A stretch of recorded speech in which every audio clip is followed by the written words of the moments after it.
I'd like to call the Thursday, September 9th Village Board meeting to order. Roll call, please.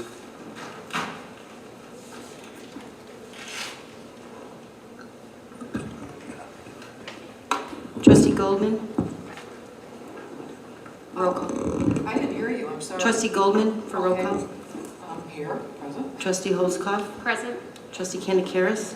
Yes. Trustee Kittle. Here. Trustee Leopold. Here. Trustee Westberg. Here. Mayor Huft. Present. Everyone's present. Please stand for the Pledge of Allegiance.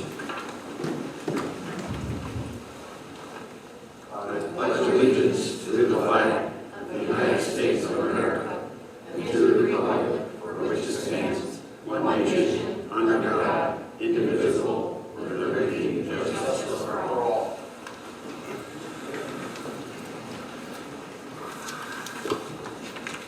All right, we've got a proclamation this evening for September 11th. We must always remember, whereas on Tuesday morning, September 11th, 2001, terrorists attacked America in a series of despicable acts of war on American soil, and whereas citizens of the United States of America, we owe it to our fellow Americans who perished on that solemn day to never forget and mourn for those and with those who have suffered a great and disastrous loss. And whereas in the 20th anniversary of that horrific day, we continue to support the United States of America and our leaders to combat terrorism and those who endorse it.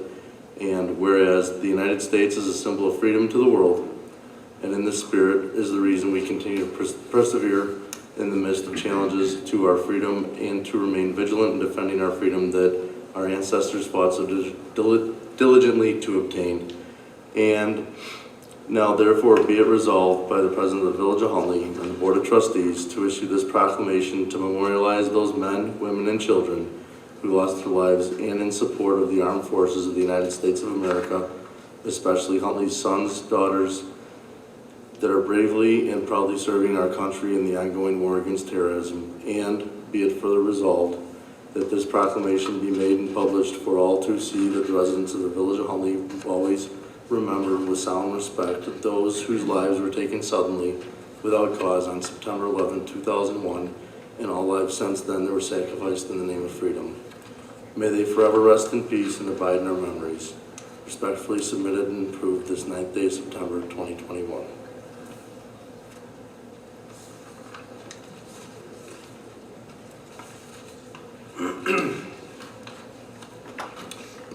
Before we get into public comments, I'll note that item B on the agenda for Dave's Pumpkins has been removed by the petitioner, and item E, the resolution allowing construction activities on Sundays for Venture 1 has been removed.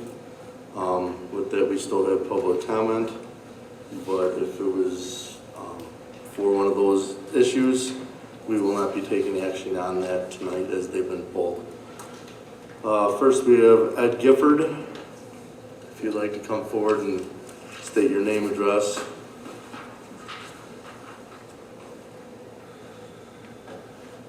Mr. Mayor, members of the board, Mr. You can Jensen. take your mask off if you'd like, so you can. Speak up, please. My name is Ed Gifford. I live at 8810 Latimer Street in Huntley. It's a part of Tallamore. It's in the senior portion of Tallamore. I'm here to speak about the Parkway Tree Ordinance, the amendment to that. I want to say first, thank you. I don't believe that a lot of the folks in Tallamore, especially those in the senior parts of Tallamore, fully understand that this brings equity and security to them financially because of the fact that of what the wordage that has changed in the ordinance. So I'm here to voice my support and my thanks for that, for the work that everybody has done. Thank you. Thank you. Mr. Formella?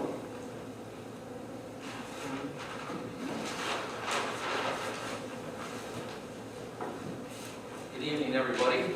I have a severe problem going on since 2001 when I moved in here. We have a tree that is on an easement. As everybody knows, nobody owns an easement. It's just adjacent to the property and they have it. Here's one division that I'm near, and here's the other division that I'm in. When you have an easement, you do not own the easement. The easement is owned by the state. Nobody has the right to an easement, especially growing trees that grow 80 feet into the air. I hope everybody can hear me. It's the idea of the tree growing into the electrical lines, energizing the tree, going down into the ground, killing my dog, plus making other explosions through the years. As the council knows, some of them do, some of them don't. Here's 4 years of aggravated court grief, trying to get the trees removed. Well, we're still in it. Mr. Ryrick, the guy that lives behind me, $15,000 he made off of that. 15 G's off of my land. I'm asking the council, they had an ordinance in there, or an agreement, saying that they would take care of all the trees in the village, that they would remove the tree limbs near the electrical lines. They have failed to do that. I'm asking them, please, again, I'm 71 years old, I don't know how much longer I got to go, but the trees are still there. I like to live in peace. I don't need more aggravation and grief. The 31st of last month, I was in the shopping center over there. I had my hair cut, only to come out and have a liquid thrown in my face. Right in my face. Assault, why? Because of the trees.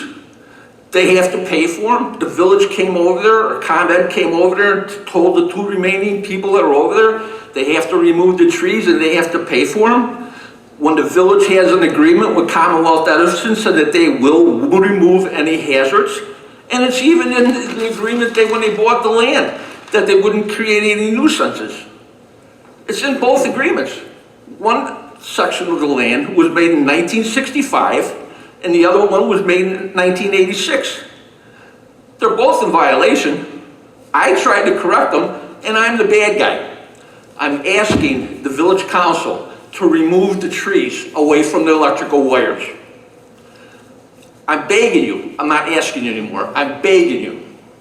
Please help me get the trees off of it. Mr. Johnson knows about it. He knows what's been going on. Rita knows about it. I've got 46 different Freedom of Information Acts that are like this one here. All lies. Rita, I'm asking you to resign. Who's reading? Rita's not here. Well, I'm just saying. I'm looking over at the council over there where she usually sits, okay? I'm asking her to resign. In front of the council also. Would you like to see some of the literature that I'm reading? All the lies and everything that are on these Freedom of Information Acts? That's a violation of law, too. That's not being honest with the public. I'm begging you people to remove the trees that don't belong there. Simple and sweet. What more can I ask? You're killing me by my heart. First of all, you killed my dog. You killed my family. Offies on the corner over here. They keep on taking his paycheck away every time he comes home from work. Yeah, it's his fault because he goes in there. He gets so drunk that the owner of the bar has to drive him home. And then I got to put up with him all night. Not right. Not right. I thank you for correcting that and maybe getting the bartender to say you're done. That never happened before. I thank you for that. It probably saved my son's life. But the 2 DUIs after that, one in Union and the other one in Union, I couldn't do anything about it. It's too far away from me. So it is what it is. Once again, I'm asking you and I'm begging you to get them trees cut down behind my house. Thank you. Thank you. And where I live is 10607 Matthew Street, if anybody wants to go back there and look at it. It looks terrible, and I can't believe the guy made that much money on me. And it's my property. And our assessor, I keep on going over there to get the deed for the easement. He keeps on telling me no. So what's wrong, Nico? I'm gonna come cut the tree down for you. Oh, when are you gonna do that? I gotta look at it first. Oh, you gotta look at it. Okay, thanks. No problem, buddy. All right, thank you. Joe Godemeyer?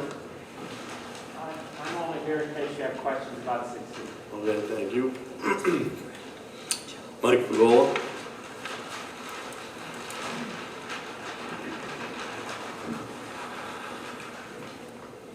Good evening, Mayor, Manager, staff, board members.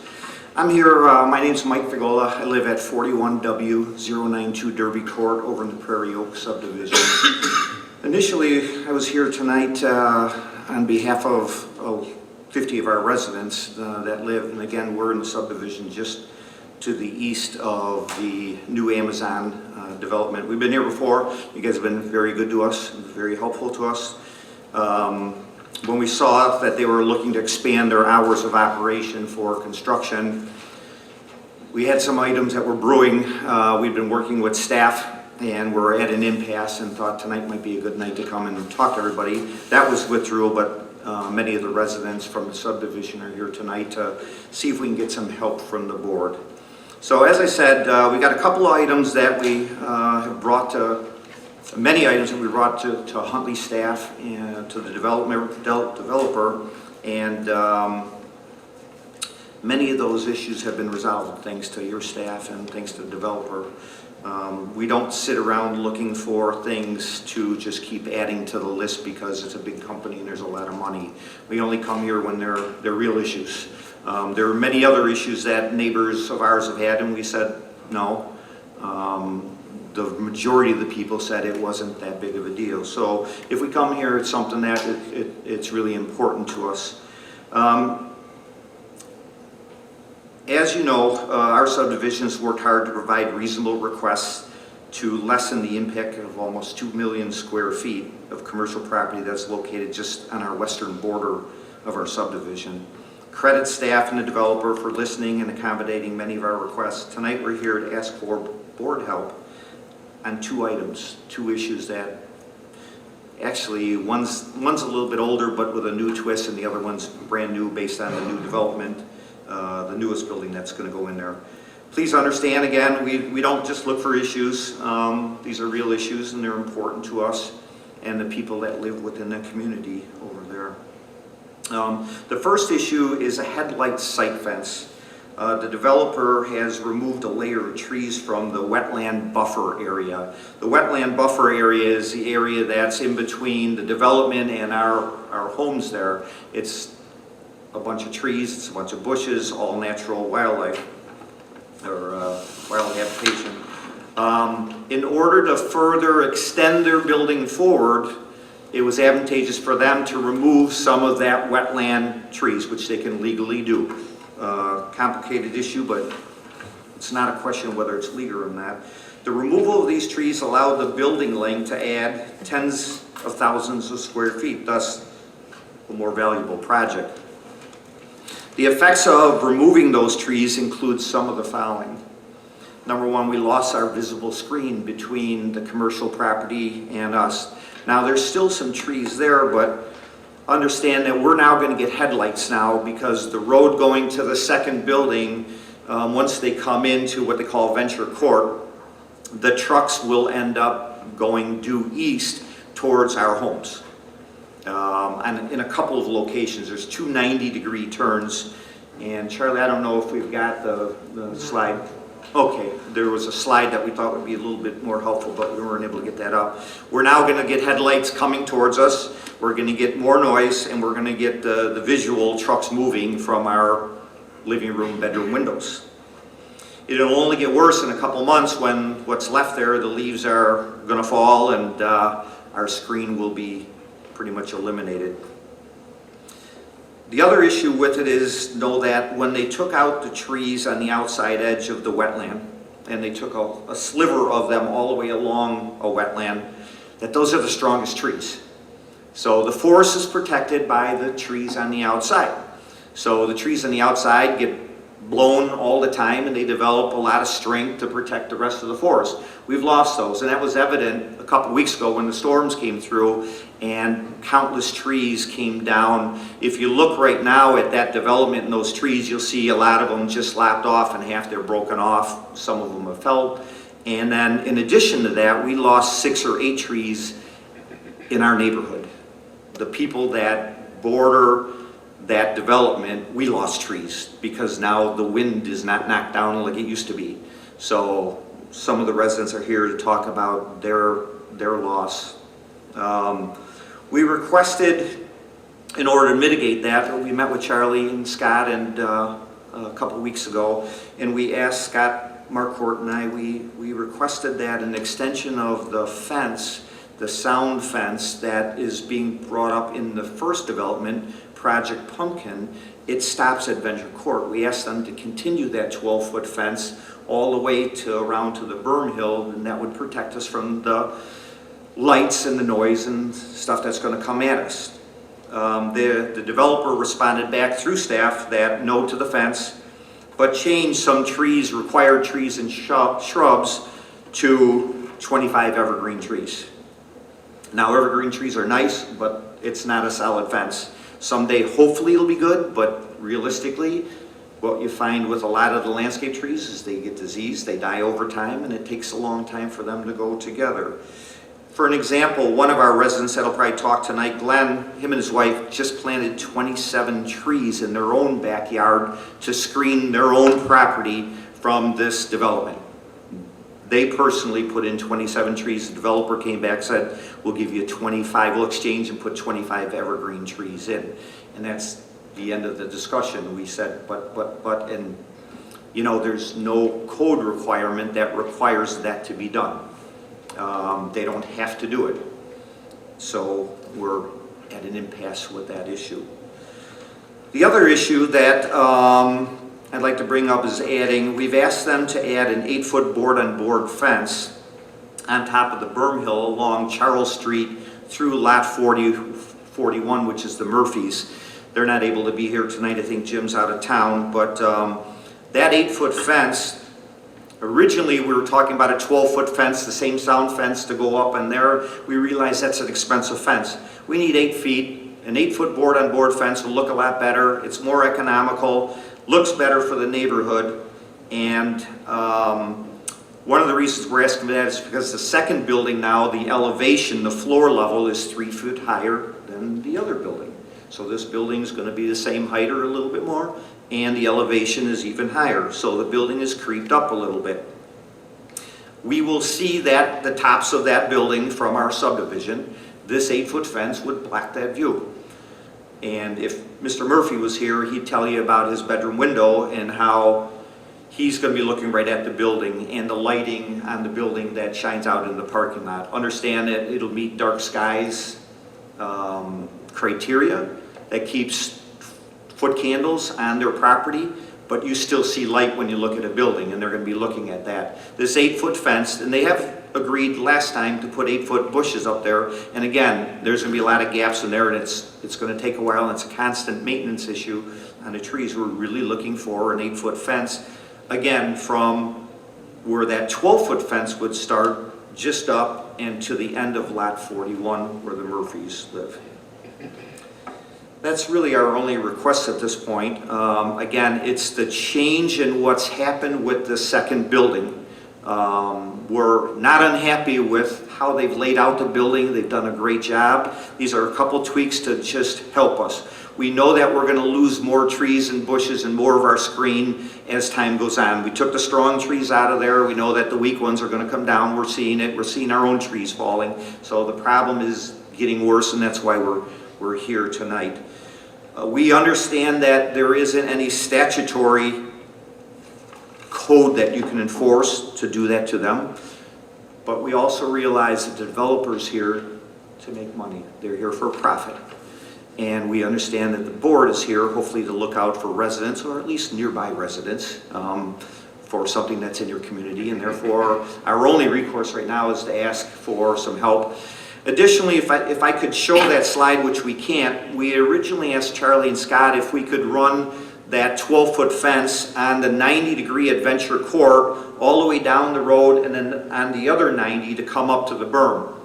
After looking at it further, I don't think we need the fence parallel along that road. So again, we're looking at covering the corners where the trucks are going to turn and the headlights are going to come at us. So again, trying to be reasonable and not go crazy with somebody else's money. I think what we're really looking at, if we had that that view is covering where the headlights face east towards our homes. The evergreens aren't going to do it. I thank you very much once again for your time and any efforts that you can help on behalf of our residents. We have some other residents here that would like to help to clarify some items. Thank you. Have a good evening. Thank you, Mike, and let's just, you know, like you said, it's not that we're not gonna discuss back and forth with what's gonna happen. Like you said, it was already annexed and that was that, but if we can try to do what we can, I'm sure we will, and we'll see what happens and go from there, so. Thank you. I can't make any promises, but it's been noted, so. Glenn, Dan, please come forward and state your name and address. You can take your mask off if you wish. With pleasure.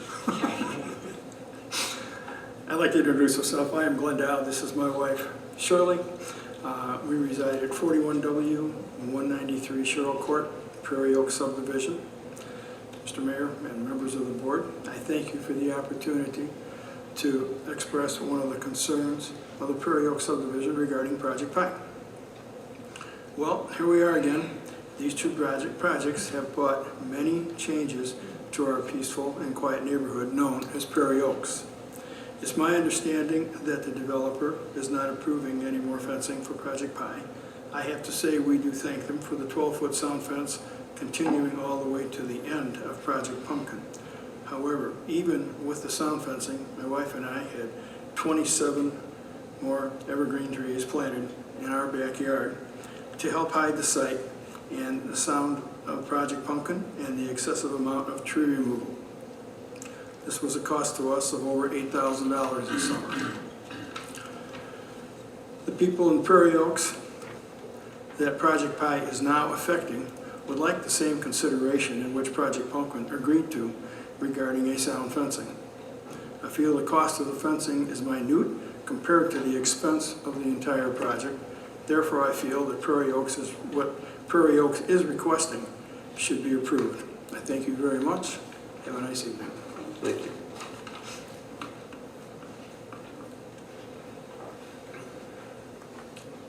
Richard Nowinski.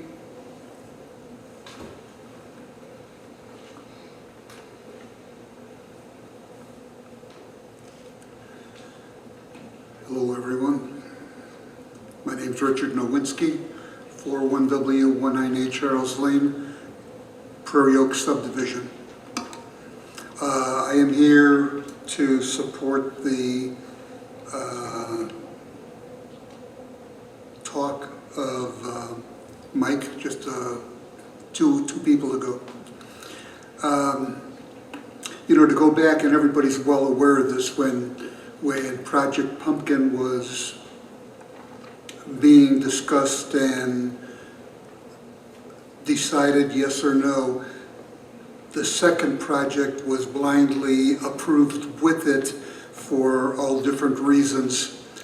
And it's really interesting that the developer swore up and down at the time that they had no idea what would ever happen with that second parcel of land, that it would probably be years before anything was thought about. And all of a sudden, within like a very short period of time, starting on the first project, they had a second project. Miraculous. Anyway, that's neither here nor there.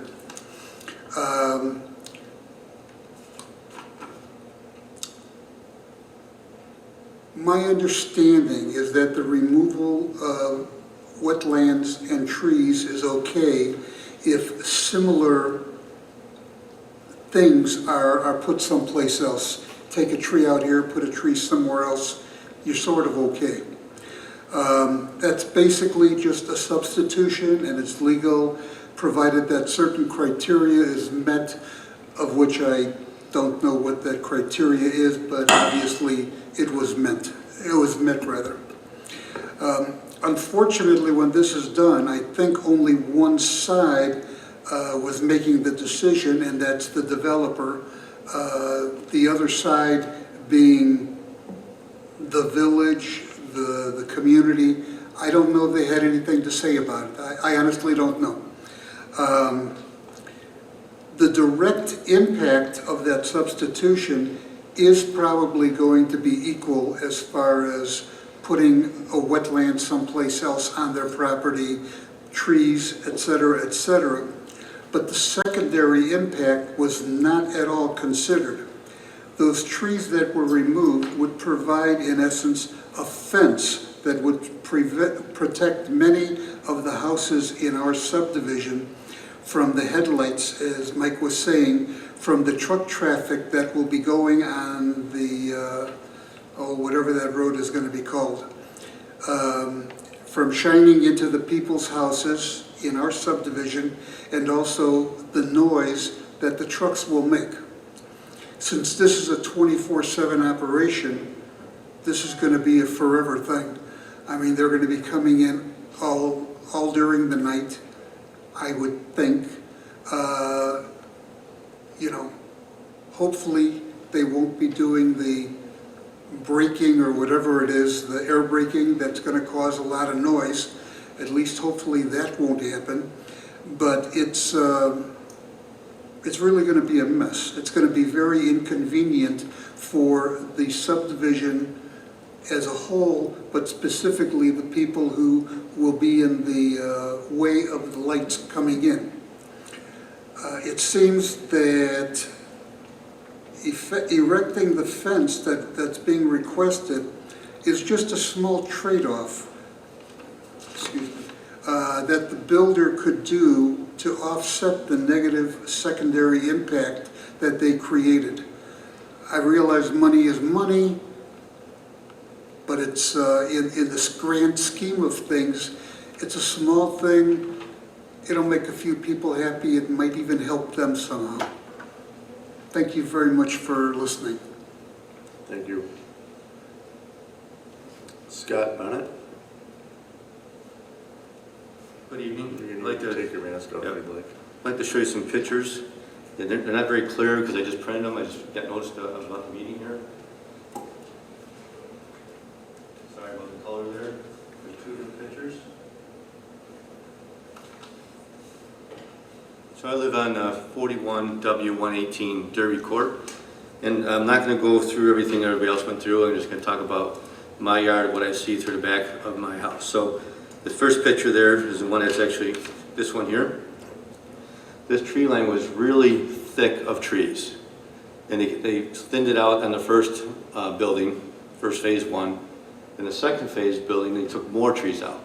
My house is right behind her, it goes right up to the hill. So here is where the berm ends. Then you have a spot right here where the big hole is at.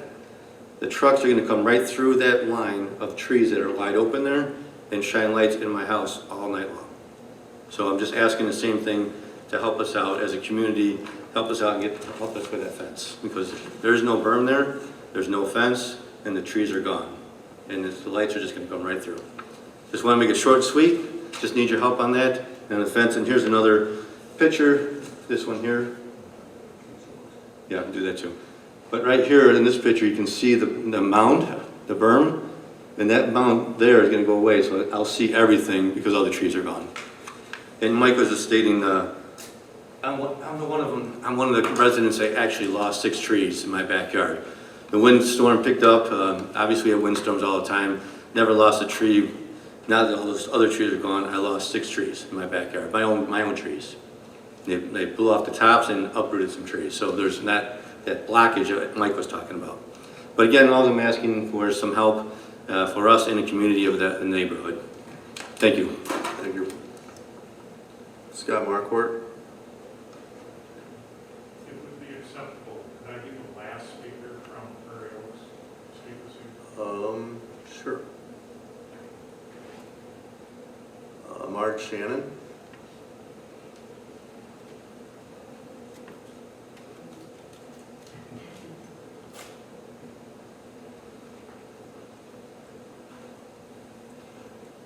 Hi, I'm Marge Shannon, and I live in Prairie Oaks at 18N 383 Carriageway Lane. I'm new to Huntley, and I'm new to Carriageway Lane. We've been here about 2.5 years. And needless to say, coming from Elk Grove Village and O'Hare Airport, this was our dream. we bought our forever home in an area that we felt safer than we've ever felt and more welcomed than we've ever felt. And as I stand here today and look at all of you, and I realize this is home to me, and I read your sign that I've never seen before, and it says, "The Friendly Village with Country Charm." And so as a resident, I want to keep that country charm. And as a responsible business person all of my life, I understand money and the need for budgets and things like that. But I believe that above all of those things, there comes a time when we have to look at ourselves and say, what is fair and what is right? And the cost of some things that really are minute in the grand scheme of things that can make a positive difference to the whole community. And to just set an example that this is what we are, that we're going to be the Friendly Village with Country Charm. That's the place I moved to. We're neighbors. We want to protect each other's property. We want to protect each other's safety and peace of mind. And I understand it, there's a cost involved, but I think that over time, that cost is going to be spread so thin that it's going to be nothing compared to the thinness of the trees that are gone. And progress is important for all of us. And we don't want to not have a source of income. And I realize that where we're talking about is prime property for businesses. I mean, it's perfect. But that said, everybody is okay with that. We all want that success for where we live. We're just saying, be fair, do the right thing just because it's the right thing to do. Even if there's no other reason, just do the right thing because it's right. And it's gonna pay off in the long run. And it's gonna way outweigh the cost. I promise. So thank you for listening, and thank you for helping all along the way. It's been quite an education for me. Thank you. All right, if I butcher your last name, I'm really sorry. Shannon. Oh, Al Pat, no, I got the next one. Al Patton, no. It's a goofy French name anyway. Yeah, I'm Al Patton. I'm at 18 North 556 Carriageway Lane, and I'm here to support the whole subdivision. The fact is that I've been in there 21 years, and I've seen a lot of storms, and I've never once had a problem. But after this last one, I lost 3 trees. My neighbor to the north lost 2. The neighbor across the street lost a couple.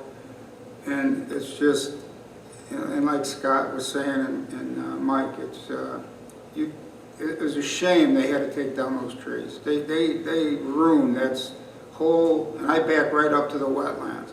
And I was here when we went through this whole deal with ComEd when I wanted to put the power lines in. And they all stopped going there because of the wetlands and protected birds and all that. And they changed their whole tune on it, and they went around it. Well, these people come in, and they said, the hell with it. They destroyed it. You know, and it's just a shame. And like I say, 21 years and a lot of storms. Not once did any of us ever lose a tree or a tree branch. And this time, every neighbor on that whole north side lost trees. That's a lot of money. And those trees were there many years. And it's just a shame to lose a tree. But it happened because of what they did. You know, and it's too bad. But like Mike said, they can make it right. So, but I appreciate your time. Thank you. Yeah. All right, Scott?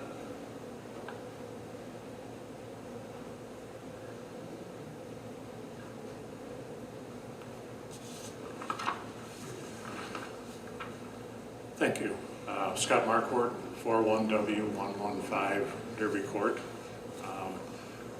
Prairie Oak subdivision, I'm here to just kind of wrap up the comments that you've heard from a handful of residents from the neighborhood. As you've noticed, it's on 2 topics. It's on the fence, which could fairly easily be added to the top of the berm to increase the shielding, and the extension of the sound wall that was put in from Project Pumpkin around through Limited Project Pi to the berm. The importance of that, as you heard, trees down, grading and such. The access road that comes off Venture Court cul-de-sac and goes to the east towards our subdivision, there's a good portion there that there is not a berm between that road and the neighborhoods. So there's not even, they're nowhere near the higher berm, but the smaller grading. At some point, the road is higher than the adjacent ground. So you don't even have that there. That's what makes that shielding with the extension of that sound fence, the 12-foot fence, that much more critical and that much more important along that stretch. And as you heard Mike say, as we've looked at it, compromise. Couple key areas would have the greatest benefit, a portion would not. We're willing to offer up those ideas to show how reasonable we feel that our requests are to address this. I think you hear the passion from the neighbors in this area. I mean, this project has actually brought this neighborhood together with a lot of common ideas, a lot of common interests. We feel like we've been good neighbors. There's been construction that's started outside of working hours. I don't really think the village, is getting complaints from us. We realize there's a lot of work to be done. Okay. But we just feel like this is kind of the last chance to come in front of the board, to repeat the words that other people have used, ask the board to help to do the right thing, provide additional shielding for the residents. We're not asking for anything that requires any geometric changes to the site plan. The addition of a couple of fences and sound wall could be placed within where the footprint is right now. So that's what we've, just double check if I haven't, just one last thing. On the sound fence, and as mentioned with the trees that were removed, that did allow the addition of a lot of square footage to that building. Probably millions of dollars in value of that building. The developer reaps the benefit of that additional building. The village, permanently, the village reaps the benefit of the additional revenue from a larger building permanently.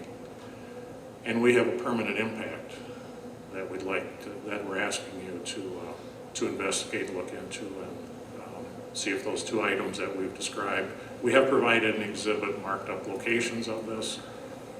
So that summarizes our request for this evening. So again, we, on behalf of the Prairie Oak subdivision, we thank you very much for your time and consideration. So, thank you.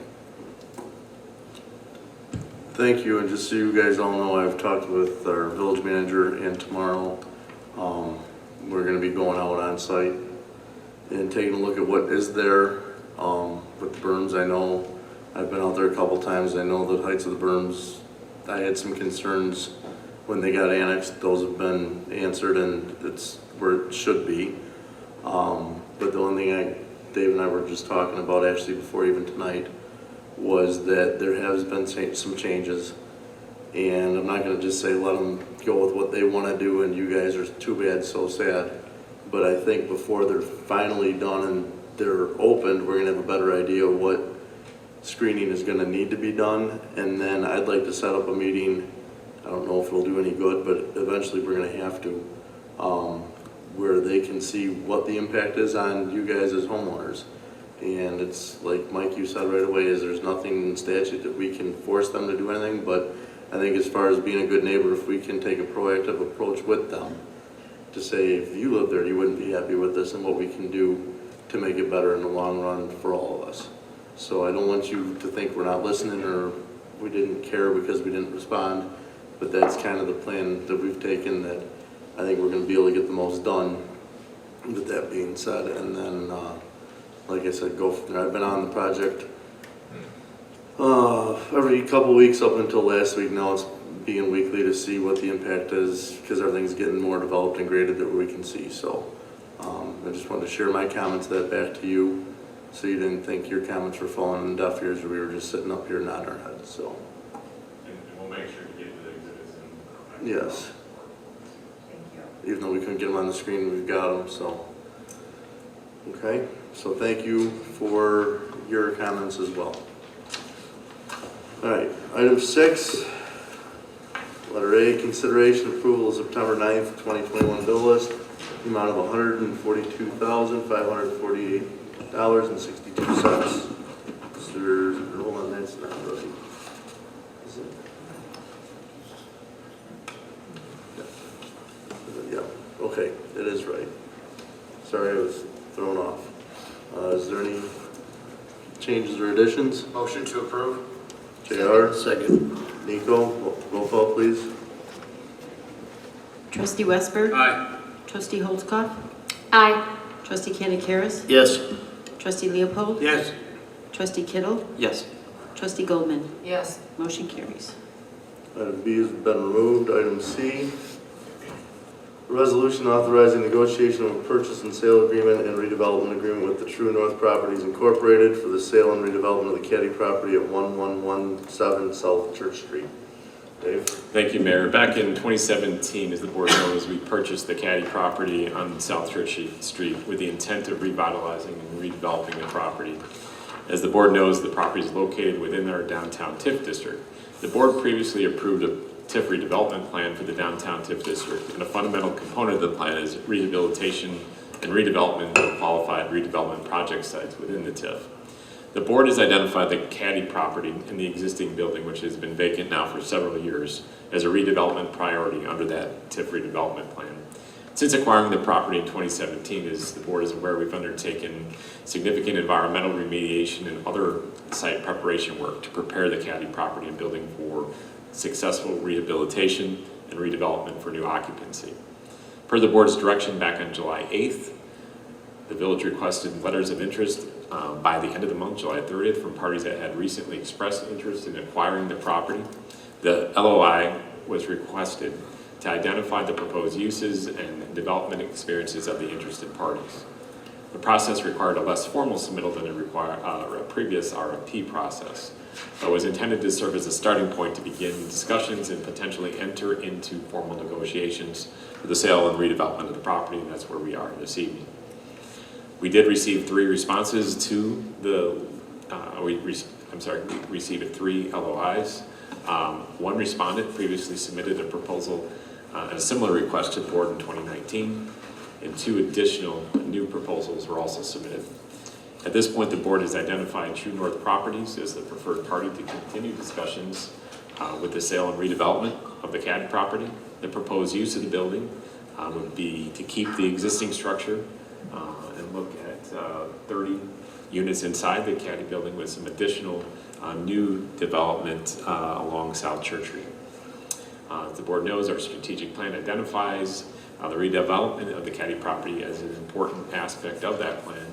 So this evening we are requesting a motion of the board to approve a resolution authorizing negotiations with True North Properties for the sale and redevelopment of the Caddy property at 1117 South Church Street.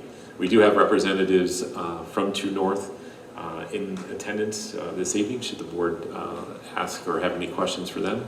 If not, we'd be happy to answer any questions. JR? During those discussions, I remember we were talking about the units on Church Street. They weren't required to make this project happen or occur. I just want to be very cautious that if you add units out there on Church Street, that we pay attention to the parking. I don't want people frustrated in the wintertime trying to locate parking because we put 10 pounds in a 1 pound bag. So otherwise, I like what you had to say. Thank you. Rhonda? I want to thank you because your proposal did grab all of us, and I would like to see more of a row house concept. And one of my favorite areas is what they did with Glenview Naval Air Base and the conversion to the urban look. And I was hoping that that would kind of be the thing you go for, along with a lot of green space and, you know, modernizing and all that. But not to have too many, not too congested. That was the one thing that did worry me after your presentation. So I know you guys are pros and you listen, so thank you. Thank you. Anybody else? Motion to approve negotiation. Second. Thank you. Harry and Nico, roll call please. Trustee Leopold? Yes. Trustee Kittle? Yes. Trustee Goldman? Yes, Trustee Westberg? Aye. Trustee Holzkoff? Aye. Trustee Kenakaris? Yes. Motion carries. All right, item D, conceptual review, proposed site plan and building elevations for Universe Carrier Incorporated, lots 2, 3, and 4 in Duke Realty Corporation of Huntley, DC subdivision. Thank you, Mayor. As you pointed out, these lots are lots 2, 3, and 4 in the DC subdivision. They're the lots that are associated with the Weber Global Distribution Building that was annexed in 2014. As you see here, they're the 3 lots on the west side of Weber Drive, which is a private roadway. So Universe Carriers is proposing to develop the project in 2 phases. Phase 1 would be a 100,000 square foot industrial building. Phase 2 would be just under 138,000 square foot building to be constructed on the northern portion of the parcel. Universe Carrier is a trucking firm that is currently located in Melrose Park. The Huntley facility will function as the new corporate and logistics headquarters with warehousing, tractor trailer, and be their maintenance hub. So a little background on this. So the property is zoned ORI PUD. As I mentioned, it was annexed as part of the Weber project back in 2014.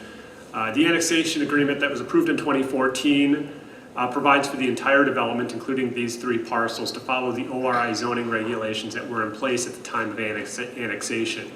So in 2014, the ORI zoning district allowed truck terminals, warehousing, storage as a permitted use in the ORI district. So as a result, they're allowed these uses on this property that is zoned ORI.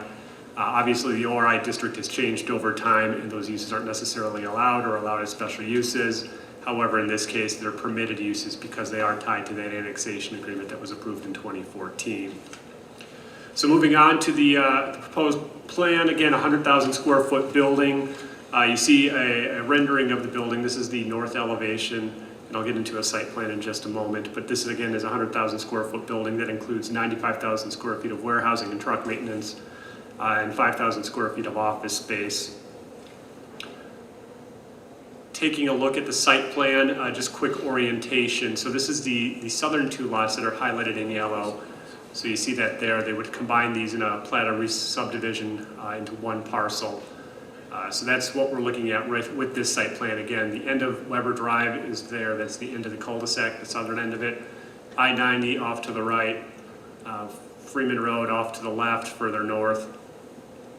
So again, it's a 100,000 square foot building with truck parking on the north side of the property. An 8-foot tall fence with a gate, vinyl black coated chain link fence would surround the entire project. Again, along Weber Drive, similar to what Weber has on the other side of the road, with gates at their access points to restrict access.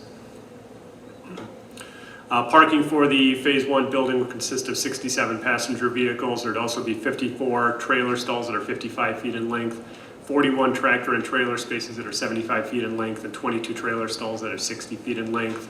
There are a total of 20 truck docks on the east and west elevations of the building.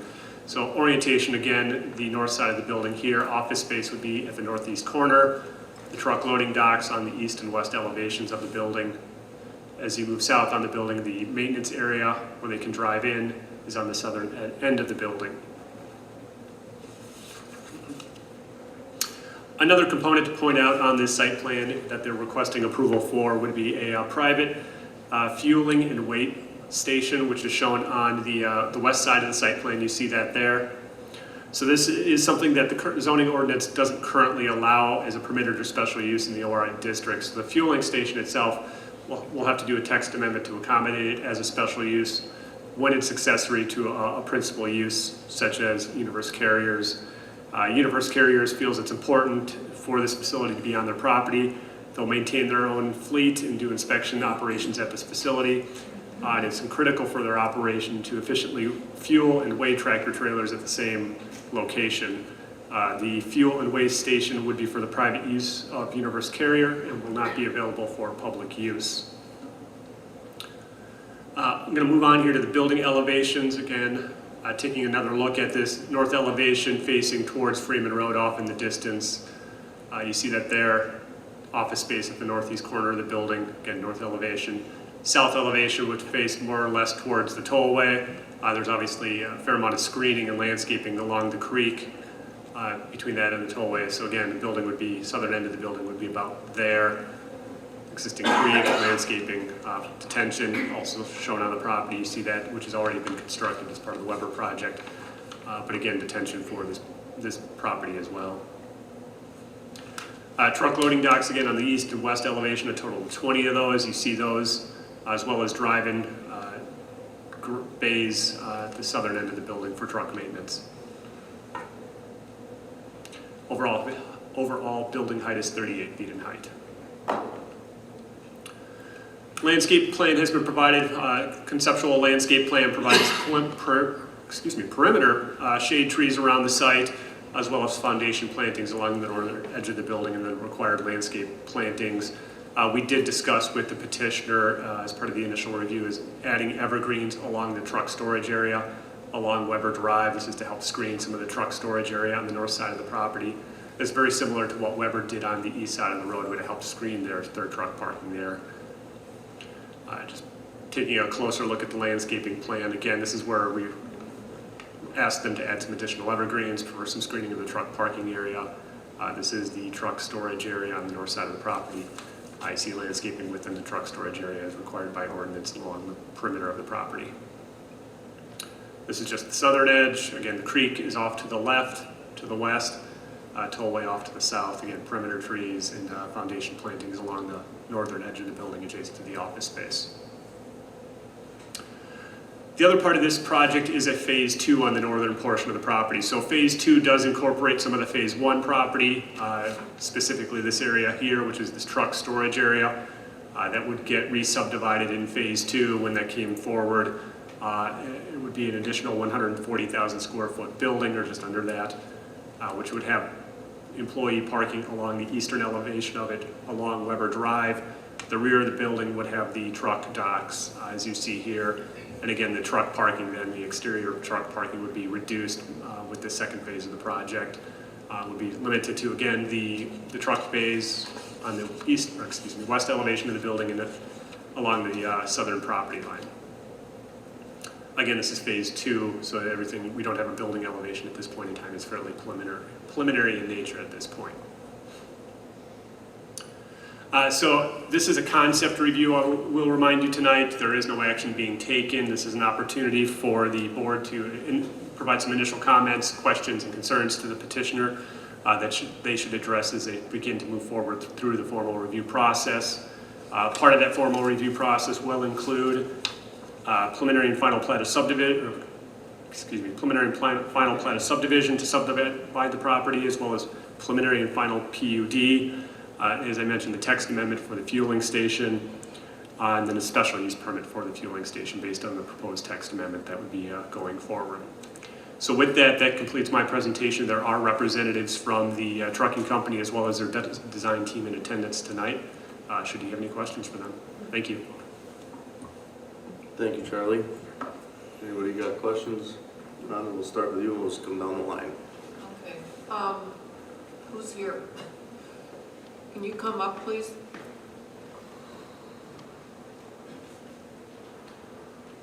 Thank you. Good evening, my name is William Bowman with Jacob Hefner Associates, and I have with me the owner of Universe Carrier, Victor Damiano. Well, thank you for bringing this concept and idea. The only thing that concerns me, and I like everything but the one concern, is can you jazz it up from the toll road so it looks attractive?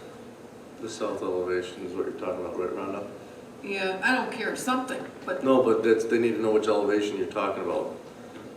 So it'd be the south elevation, Yeah, it's the correct? south elevation, right. So... A logo? Something, it's bland. And now you want to distinguish yourself from Amazon and from Weber, okay? And it's kind of an industrial complex over there, but that south elevation to me is blah. and you want to promote your business. So, very good point. We'll work with the architect on that and work to, as you said, jazz up that south elevation as much as we can. It's a great point. It is facing the highway, so it's good exposure for my client. That's a great idea. Jared? Maybe more for Charlie, back to the, where you had all the buildings constructed, phase 2, 1 and 2 complete. Is that enough retention for all that parking lot and building, those 2 ponds? Yes, in fact, Bill can speak to that. Bill was the original designer for the subdivision when Weber came in, or Jacob and Heffner was, but the stormwater detention was designed for the development of this property. In fact, I believe there were 3 or 4 buildings proposed on the original plan. So yes, the stormwater has been planned for and constructed to accommodate it. Thank you. And then your current structure in Melrose Park, how big is that? It's like 25,000 square feet. And so your new proposed is 100,000, with phase 2 being how much? 120? Yep, about 140,000. So, as I did the last trucking guy, I Googled you while we were talking. I like it. A month ago, best trucking company I've ever worked for. Good pay, good boss, good trucks, friendly staff, no bull. Next one, 3 months ago, and I'll save you all the other good ones. Nice, roomy lots of parking, never really busy, which I think the public should know. You're moving product, but you don't have trucks standing there. They're always moving, so. Most of the time I try to keep our truck busy, and we try to be over the road. So when we on the road, then we make money. So it's good. There is no point to keep the truck on parking. Thank you. Mary? I don't have any questions. Yeah, I like everything. I agree with Rhonda. Good call, Rhonda, on the south side of the building. But the chain link fence, do we have to have that? Is that part of what's on Weber? Can we make it look better than the chain link fence, or are we asking for too much? I never liked the chain link at General RV either. Talking like a wrought iron style? Yeah, I know that's just anything but a chain link. And I've said it when we did General RV, and we didn't do anything about it, but now it's starting to look like a chain link. Is there anything, other option we could do? Yeah, there's a wrought iron type fence. It doesn't necessarily have to be made out of wrought iron, but it can be made to look a little bit better than a chain link. Are you the whole site's going to be fenced in for security purposes? So are you talking just along Weber Drive or all More of the visibles, coming off the tollway, and more on Freeman, and I guess more of the visible part of it. Is there gonna be any berms on this? I mean, I can't see like a landscape plan. Is there berms and trees, and then the fence is going in front or behind, or? There will certainly be landscaping, no berming. There is the detention pond to the west side, and then the creek that runs between, just off to the west of our property line. That's heavily treed, so that provides a great barrier to visibility from that side. So, I mean, I'm not asking you guys to spend money that's unnecessary, but maybe we could see more of a visual of the building with the fence and a picture, or just something. Sure. Then we could decide from there. And just for a frame of reference, so Weber was required to do a decorative fence closer to Freeman Road, so on the north side of their property. Then as they moved south on Weber Drive, they went to a vinyl coated chain link fence. Okay, so maybe we see something like that, just to mimic it, I guess. Okay, thank you. Here. Yeah, I agree with the comments about the south elevation of the building and also the fence. And I'd like to add plenty of landscape material and plant good sized stuff. Okay. Thank you. Kurt, anything? Yeah, this may be, Charlie, if you back up to phase 1 where you see truck storage or truck parking where you're asking for more coverage. It seems like once phase 2 then begins, it almost looks like that way station and gas fuel really lynched. Is that, I guess, how's the flow of the parking lot to work with that? You get that second building impeding on it, then you got parking, and then it almost feels like it's squeezed in there. It's hard to tell what's going on. Yeah, it certainly is a tight site. That location of the fueling station and weigh station is, from our standpoint, and Victor's, the most ideal location on the site during phase 1 and phase 2, just from a circulation around the building standpoint. So the trucks in an ideal world like to go counterclockwise around the building, so they're looking over their left shoulder when they back in. And that's just a great place to have it. Moving it to the other side puts it too close to the access point, so that's really a choke point there. So we feel that based on the geometry of the site, what we have to work with, that's the most ideal location for us. Anything else? Can't be doing this. Isn't that the problem?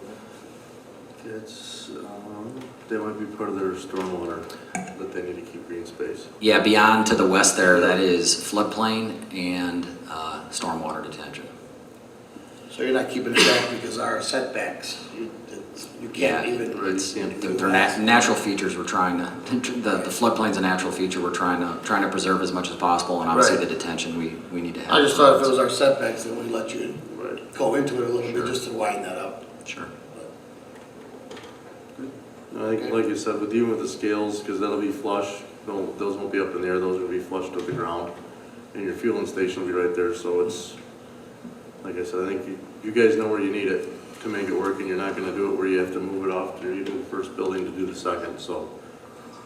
Makes sense, looks good, and only kind of the same as the rest is, that south elevation.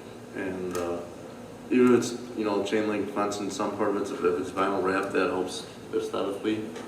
And like I said, what we did with Weber, I think if we could emulate here, that would be good. So thank you for your interest in our town, and I appreciate it, and we hope to be seeing you back. Great. Thanks for your comments, everyone. Thank you for the staff work. They've been great to work with, as always. Thank you. We get that quite a bit, so it's good to continually hear that. You guys get to stay another week.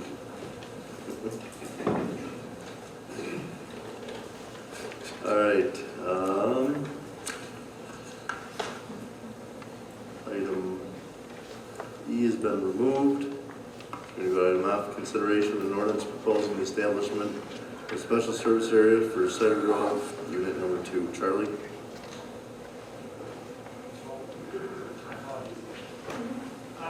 Really a formality with the Cider Grove subdivision. As part of the approval for that, there was a requirement to provide a backup SSA.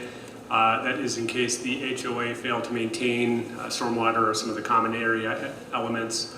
This is what we do with all of our subdivisions, is provide a backup SSA should the HOA not maintain the property as required. So again, this is the initial process for adopting or creating an SSA. Again, it's a backup SSA, so the first year tax levy is proposed at $0, and then so there's no dollars collected as part of that. Second step to this is about 60 days out, there's a public hearing required to formally consider the proposed SSA, which must be held by the village board. That has been scheduled for November 18th of this year. So again, be back before you again with the proposed SSA. But again, really a formality in terms of a new subdivision. It's been a while since we've done it though. So with that, action requested today is a motion of the village board to approve an ordinance proposing the establishment of a special services area for Cider Grove Unit 2. Thank you. Thank you. Any comments? Yeah, Tim, I have a question. Barry, go ahead. Would this, a lot of homeowners associations have problems collecting from all the people. I was a president of a homeowners association. We had about 15 people, $15 a year, and they refused to pay it. Does this give us any leverage? No, it would not give the HOA any leverage in collecting. The SSA would not accomplish that for them. So it's up to the officers of the HOA to get it out of them somehow. Correct. It's always nice to be an officer. Anything else, JR? Yeah, Dave, I've never seen one of these before. Is the Cider Grove Unit 1, do they have one as well? Yes, so as Charlie mentioned, the majority of our subdivisions have maintenance backup SSAs. We have one active maintenance SSA, and that's in Southwind. So in lieu of an association, the village provides the services to take care of the common open space. So, but all of our other neighborhoods, Covington Lakes, Northbridge, Cedar Grove Phase 1, Lions Chase, we have these. And you'll recall these are every year at the end of the year we bring these forward for the board to ultimately identify the fact that we aren't levying any taxes there. And again, we'd only do that if the HOA did not live up to its obligations under the agreement. Perfect. Thank you. Anybody else? Motion to approve. Second. Gary and Rhonda. Roll call, please. Trustee, excuse me, Trustee Leopold? Yes. Trustee Kittle? Yes. Trustee Goldman? Yes. Trustee Westberg? Aye. Trustee Holzkoff? Aye. Trustee Candecaris? Yes. Motion carries. Item G, consideration of a resolution approving a 2021 amendment and restated police services agreement between the Huntley Park District and an ordinance repealing section 130.12 of the Village Code of Ordinances. Do we need two separate motions for these, or can we do it all in one? Betsy? Do we need two separate motions? Okay. Thank you. Chief? Thanks, Mayor. Just for the sake of background, the Village of Huntley originally entered into an agreement back in October of 1994 with the Huntley Park District for police protective services. In February of 2006, the Park District updated their specific Park District ordinances and authorized an updated agreement for police protective services as well as the vehicle control contract at that time. The agreement for police protective services was the adoption of the Park District ordinances as village ordinances and the vehicular control contract allowed the police department to take immediate self-initiated enforcement action when appropriate. The agreement was once updated back in 2009.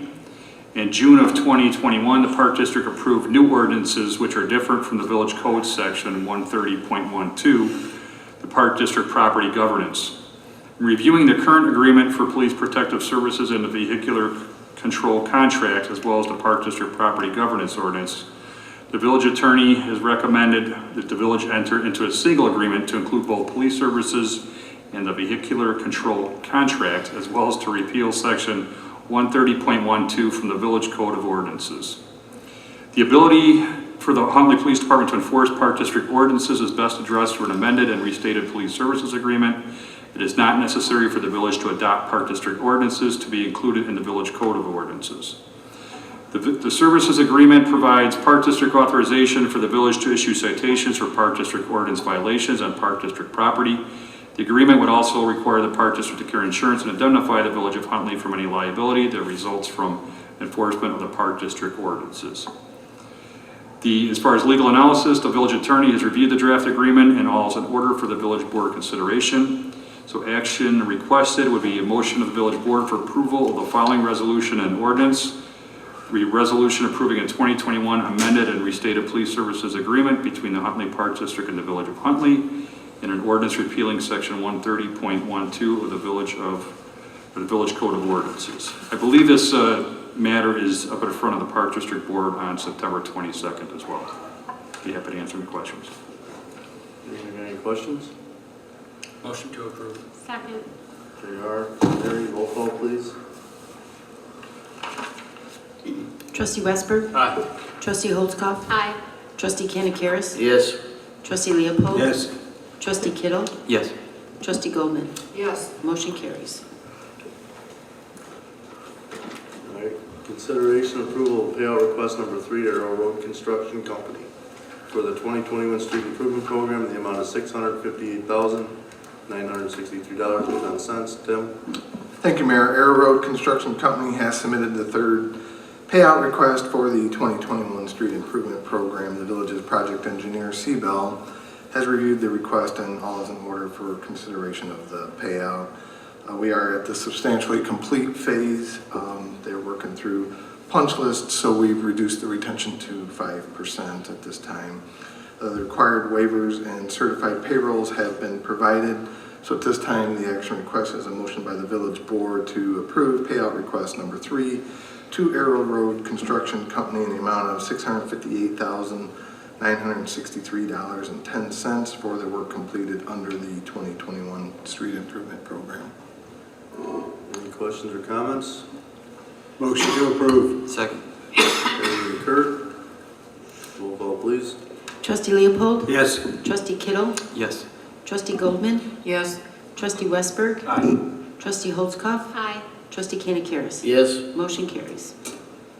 Item I, consideration approval of payout request number 1 and final to Copenhagen Construction Incorporated for the Freeman Road culvert replacement in the amount of $99,409.80. Tim? Yes, sir. So Copenhagen Construction has submitted the first and final payout request for the Freeman Road culvert replacement. Again, the village's project engineer, Seabell, has reviewed the request and all is in order for consideration of this payout request as well. The final construction cost is just about $8,500 or approximately 85% below the bid amount of $107,795, so that's good. The FY21 budget does include funding for the professional engineering services and the construction of the project. And then the village has also been awarded a grant in the amount of up to $110,000 for the construction of the improvements from the DCEO. I'll be submitting the final paperwork on that after this approval as well. Required waivers and certified payrolls have been provided, so at this time the action request is a motion by the village board to approve payout request number 1, which is the final to Copenhagen Construction in the amount of $99,409.80 for the work completed under the Freeman Road culvert replacement project. Any commentary? I just have a question, and that is how far down Freeman Road do we maintain? So it's hard to say without a visual, but it's just past where this culvert replacement occurred. Does it go as far as the Eva Road entrance? Not that far. No. Just past the culvert? Just past the culvert. It's about equidistant, I think, between the carriageway and Eva Lane, somewhere in there. And who does the rest? Is that township? That's township. And how come we got stuck with this? When we annexed Weber back in 14 or 15, that was part of the annexation, and that was this area. And unfortunately, the area was inundated on both sides with wetlands, so nobody even knew there was a culvert there necessarily. So we found out, obviously, in last year when the pothole occurred, when the culvert failed, and we did the temporary repair. Anybody else? Motion to approve. Second. Who's second? JR? Kurt. Kurt. Roll call, please. Trustee Holzkoff? Aye. Trustee Kanakaris? Yes. Trustee Leopold? Yes. Trustee Kittle? Yes. Trustee Goldman? Yes. Trustee Westberg? Aye. Motion carries. Item J, consideration of an ordinance amending section 155.032 and 70.70 of the Huntley Code regarding parkway use and maintenance. Tim? Thanks again. So section 155.032 of the subdivision regulations provides village policy regarding parkway trees, including tree preservation and maintenance responsibilities. Section 7070 provides village policy on parkway maintenance. The proposed ordinance revisions clarify maintenance responsibilities of the adjacent property owner and the village. The village owns trees that are planted on village property. This is incidental to the ownership of the land. For a right-of-way that has been dedicated to the village, including the parkway, the village owns the land, plus any trees and improvements within the right-of-way corridor. Under state law, the village has a general duty to maintain its property in a reasonably safe condition for intended users and activities, and to correct hazards that the village is aware of, or at least should be aware of. For a parkway, intended users would include pedestrians, people entering and exiting parked cars, and similar type activities. The ordinance revisions clarify the maintenance responsibilities of property owners for the adjacent parkway area, including the responsibility to trim and prune the trees that overhang the public right-of-way and cause obstructions to those traveling on the sidewalk or public street. If the property owner does not maintain the trees on private property that are causing an obstruction The ordinance confirms the village has the right, but not the obligation, to trim those trees. The ordinance eliminates the current requirement for property owners, which includes third parties assigned those responsibilities, such as contractors, to trim the parkway trees. Over the past few years, Public Works staff has conducted a tree trimming program for the trees located in the parkway throughout the village. Mainly, we focus on that in the spring and fall and in the mild winters where it's not very cold or we don't have so much snow. We utilize our time to trim in the winter as well as weather permits. The goal of the program is to perform parkway tree trimming necessary to preserve public safety as outlined in the revised ordinance. Landscape medians and parkways along arterial and collector roadways within the subdivisions, such as those along Del Webb Boulevard in Sun City and along Founders Field, Ackman Road, Tallamore Boulevard in Tallamore, would remain the responsibility of the respective HOA. The ordinance amendments have been prepared by the village attorney, and they're attached in the staff report with the revisions highlighted or outlined. So at this time, the action requested is a motion by the village board to approve an ordinance amending section 155.032 and 70.70 of the Huntley Code regarding parkway use and maintenance. Any comments or questions? Tell us in our language. There's been complaints about the bike path from St. Mary's back to Halligus, that the trees are overhanging from the property owner's property over the fence, then back down into over the top of the bike path. That clearly is not the parkway, but is it us that would trim that back, or are we gonna? I believe that's the one we did get a complaint about, and Public Works staff was out to address that. Yeah. Okay. So if it's overhanging public right of way, and if the tree originates, the root of the tree is on private property, but it overhangs public right of way, the private owner, as I understand the way it's written here, has a responsibility to maintain it. But if they don't, the village also is authorized to go out and address that, but not obligated. Thank you. Anybody else? Makes sense. I have a motion. Motion to approve. Nico, Second. Mary, roll call please. Trustee Canakaris? Yes. Trustee Leopold? Yes. Trustee Kittle? Yes. Trustee Goldman? Yes. Trustee Westberg? Aye. Trustee Holzkoff? Aye. Motion carries. Alright, item K, consideration, resolution declaring surplus property and granting approval of the sale and or disposal of village-owned property. Long story short, the village took possession of a 2017 Dodge Ram 3500 HD. 2020, it's not part of our police department fleet or public works, so staff's requesting approval to declare the following vehicle surplus and sell it. We'll go through and do it with our usual auction that we've been doing, I would assume. And Chief, you got anything else to add? Pretty much summarized it. Thanks, Mayor. All right. So do we have a motion? Motion to approve. Harry? Roll call, please. Trustee Westberg? Aye. Trustee Holzkoff? Aye. Trustee Canakaris? Yes. Trustee Leopold? Yes. Trustee Kittle? Yes. Trustee Goldman? Yes. Motion carries. Well, discussion of the potable water system review. Tim? Thank you, Mayor.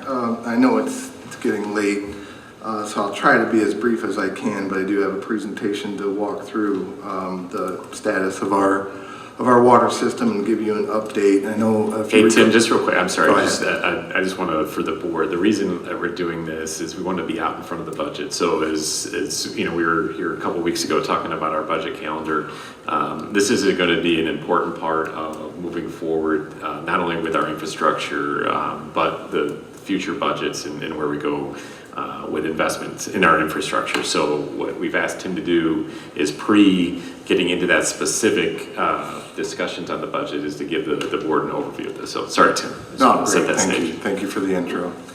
So if you recall back in June, on June 10th, staff prepared a memo and distributed it to the village board. At that time, we were in a severe drought condition, and in that memo, there was a suggestion that we may need to change our water conservation status to what we usually are as yellow, which allows even odd lawn watering, to a condition orange, which prohibits outdoor sprinklers and irrigation systems and only allows handheld watering devices. Thankfully, on June 11th, it rained, and we didn't have to activate that conservation change, and it rained some more later in June. So, but we're still in a mild drought condition.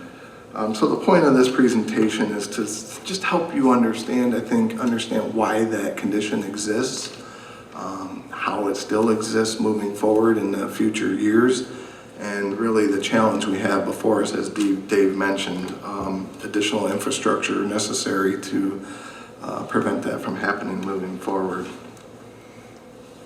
I think it's worth also pointing out that coincidentally, McHenry County has just completed their Water Resources Action Plan. That's more of a regional plan, not Huntley specific, but it still has some elements of water use and water supply that are pertinent to this discussion, but on more of a regional geographic basis. This is more obviously honed in on Huntley. So starting off, just to give you a background of our existing water system, this is a map of the village with the lines, the different colored lines represent our distribution system with the size of the mains, and then the yellow are the leaders to the different locations. So our supply sources are smartly laid out.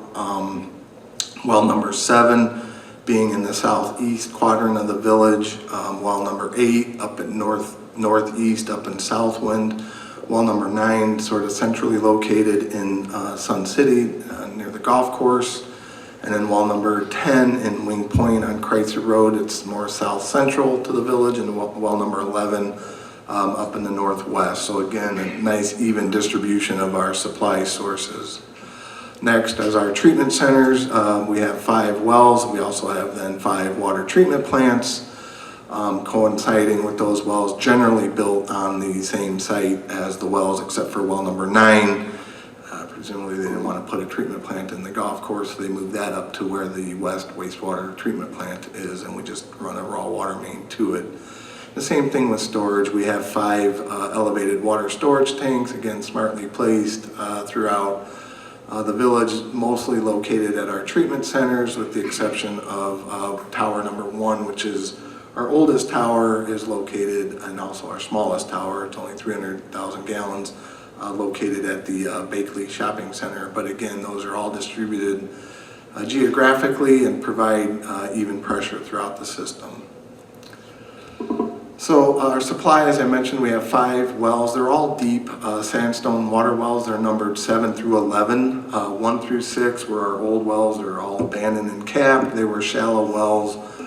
They had poor water quality, and they didn't supply at a rate sustainable for our current size community. So when we started growing, we went to the deep groundwater aquifer where you can get more flow, and so that's our 5 wells now. All of them are open to the Ironton Galesville. That means they're 1,500 feet deep. That sandstone aquifer is down 1,500 feet. One well is also open to the St. Peter. That's about 800 feet deep, and that's well number 8. So that's open to both the Galesville and the St. Peter. We get about 800 to 1,000 gallons per minute out of each of those wells.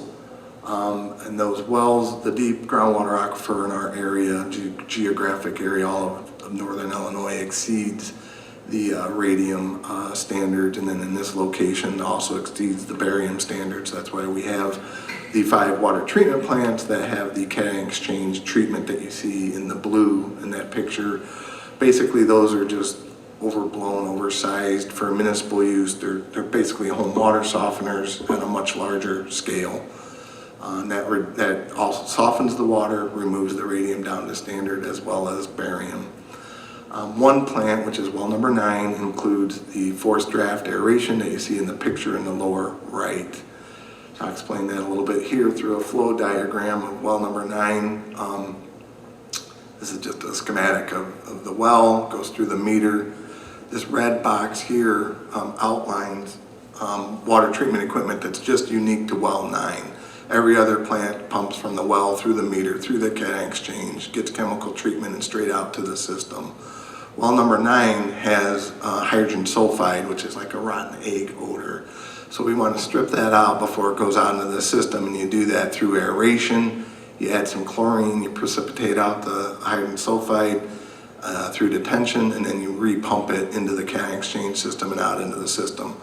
So this box here costs about $500,000 in added capital costs, and then obviously there's some operational costs associated with that. So just keep that in mind as we progress through this presentation, and I'll touch on that a little bit more as to why that's important.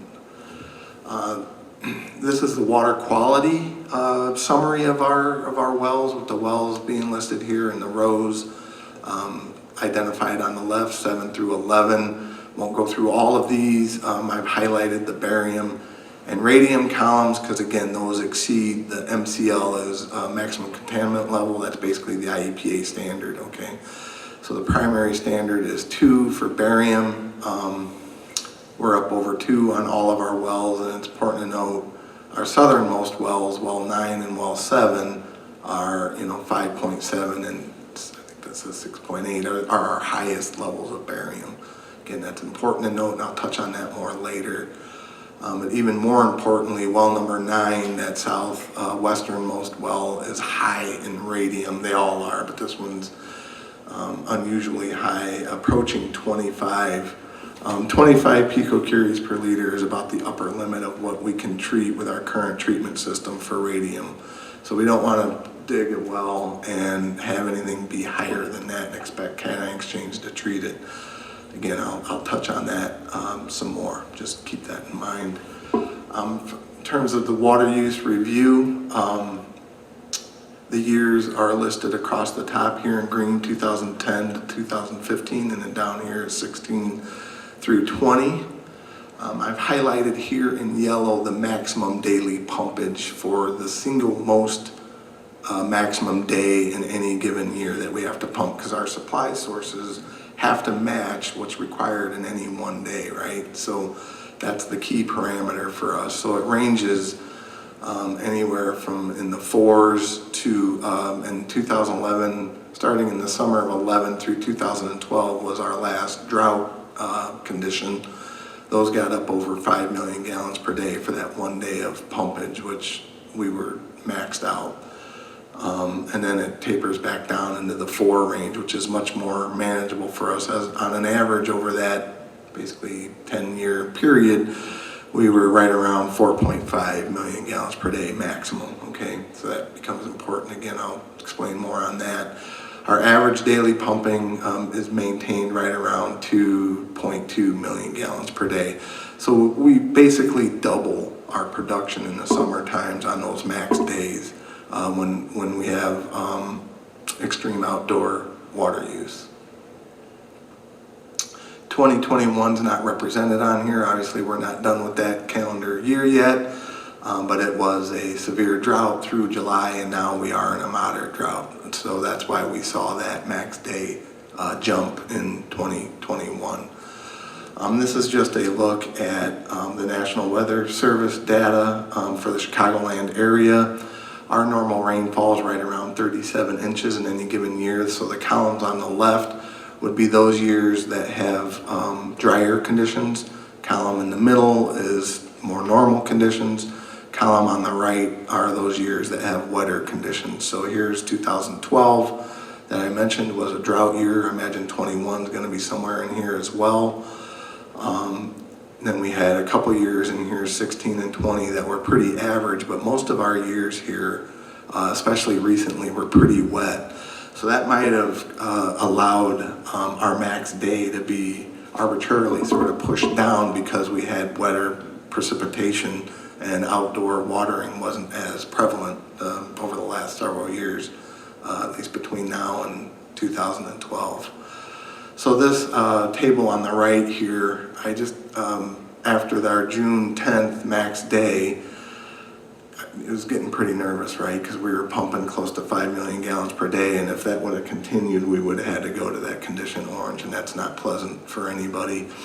I reached out to our neighbors to see what they were experiencing out of curiosity. So again, for instance, Huntley, 2.2 on average, 4.9 was our max day on June 10th. So our ratio, our multiplier was about 2.25, right? Over the last 10 years, we've been right around 2, but this jumped up to 2.25, which caused that max day to go up, right? So our other communities, our next closest community, Cary, was under 2, and then they were all right around 1.5, all the way up to Algonquin, 1.33. So again, we need to provide our water supply to meet the single max day, and the higher that number is, the higher that multiplier is, the more infrastructure we need to supply that. So it'd be nice if there was a way we could reduce that number, right, to curb how much infrastructure, how many supply sources we need to have, and not cause a strain on our existing system. This is just reiterates through June of 2021, we were in a severe drought. We only had 8.1 inches of rain through June, when a normal year is 37 inches. The interesting thing too on this chart that it doesn't account for is our West wastewater plant is land application all summer long. So 100% of that effluent, it gets treated through the wastewater plant, right? And instead of discharging into the South Branch Kishwaukee River right there, 100% of that effluent between May and October gets land applied in Sun City on the golf course or in the open space areas, certain open space areas in Sun City. So that's already providing an element of irrigation in our community. If we didn't have that, and they needed a portable water supply to do that, that would make this number close to 6, and we couldn't even sustain that. So that even goes to show you how much more drastic that ratio even is for us compared to even some of our communities. This is a snapshot of June when that condition occurred. So I've highlighted here in yellow the 9th and the 10th and the 11th. So that's when we started to ramp up. 4.82 on the 9th, 4.92 on the 10th, and then 4.9 on the 11th, and then thankfully on the 12th, we got a measly 1/4 inch of rain, but look at what that did. That dropped it down to 4, and we could sustain that max day anytime, you know? And then we didn't see any more rain. That was only a little bit, so it started to ramp back up again. And then we got 1/3 of an inch on the 18th, and it came down, and then we got some more rain towards the end of June, and we plateaued again back to our average day usage, which is where you'd like to be, right? Interesting thing on this chart too is this is our wastewater treatment plant's flows right here. So again, I told you our average water usage is about 2.2 million gallons per day, right? Our water supply. So you would expect most of that, right, to go to the wastewater plant minus the little bit of consumption that we do, or evaporation. So you wash your dishes, they go down the drain, shower, whatever, all that goes down the drain, goes to the wastewater plant. So you'd expect that to closely resemble your average water supply. So the gap here between the 4.92 and basically the 2 is what's going to outdoor water usage, right? So that further illustrates that that's an outdoor water use. You go back down here where it's wet, and our average day went down to 2.2 where you'd expect it to be. Our influent flow to the wastewater plant was 2. So again, no outdoor water use because it's raining, and those two match up. Makes sense. Back up here on this chart, this is just the hours that our wells are running during those max days, right? So once we're starting to approach 5 million gallons, our wells are approaching 20 hours a day. That's too much. That's a big strain on our equipment, and that's why we approached you on the 10th about needing to go to condition orange if that continued. But thankfully we got that little bit of rain, and it backed off, and it went to 15 hours, and then, backed off quite a bit. Just for comparison, on our normal day, 2.2, we pump anywhere between 7 to 9 hours a day, which is very sustainable. So that's just sort of a snapshot of the strain that outdoor water use has on us. Hopefully that helps illustrate it. This is a picture of a house in Tullamore that's actually irrigating there's a sprinkler head right here from this homeowner next to his driveway. He's actually shooting his sprinkler head at his neighbor. What you can't see here is it's hitting his house, which I'm surprised he doesn't say something about that. But then look at all the moisture on the impervious areas on the driveways and concrete. So there's some behavior practices that could probably be adjusted a little bit, right, in terms of overwatering lawns and things like that. So just kind of help illustrate that. This is just from a source that we found that irrigation systems, if you irrigate 2 times a week, based on how they're set up, you're going to use about 15,000 gallons of water. Home sprinkler systems, 1 hour duration 3 times a week is going to be about 12,000 gallons of water, which is similar to what you would need to provide water 1 inch per week on a 1/4 acre lot that has 60% pervious or lawn area. I just did the math here, and that matches up similar. So you'd hope, in order to keep your grass green and lush and growing and everything, you need that, they say you need that 1 inch per week. And people, believe me, they abide by that, right? So the hope is you compensate that with precipitation. You wouldn't need to do it all with potable water. What I personally do at home is you need a 1/4 inch per week to keep your lawn alive, right? So you can let it go dormant and just do a 1/4 inch per week, and you would reduce that by a factor of 4, and then be 4,000 gallons a month, much more manageable. But a lot of people like their green grass, so, but that's just what we're up against there. In terms of development, this is just a list of all the development that's either currently underway, under construction, or even in concept phase, right? So if you add up all of the projected PE from all that development, we're looking at 5,000 PE additional coming at us over the next several years. If you convert that, that's up to 500,000 gallons per day average daily flow. So instead of 2.2, that's 2.7, right? But the big kicker is the multiplier, that when you go to the max day demand, we're up to 1.1 million gallons per day extra. So instead of 4.9 that we saw this year, that would be 6. And again, we just can't meet that with our current systems. So either that multiplier would have to be reduced, which means less outdoor watering, or additional infrastructure to supply that.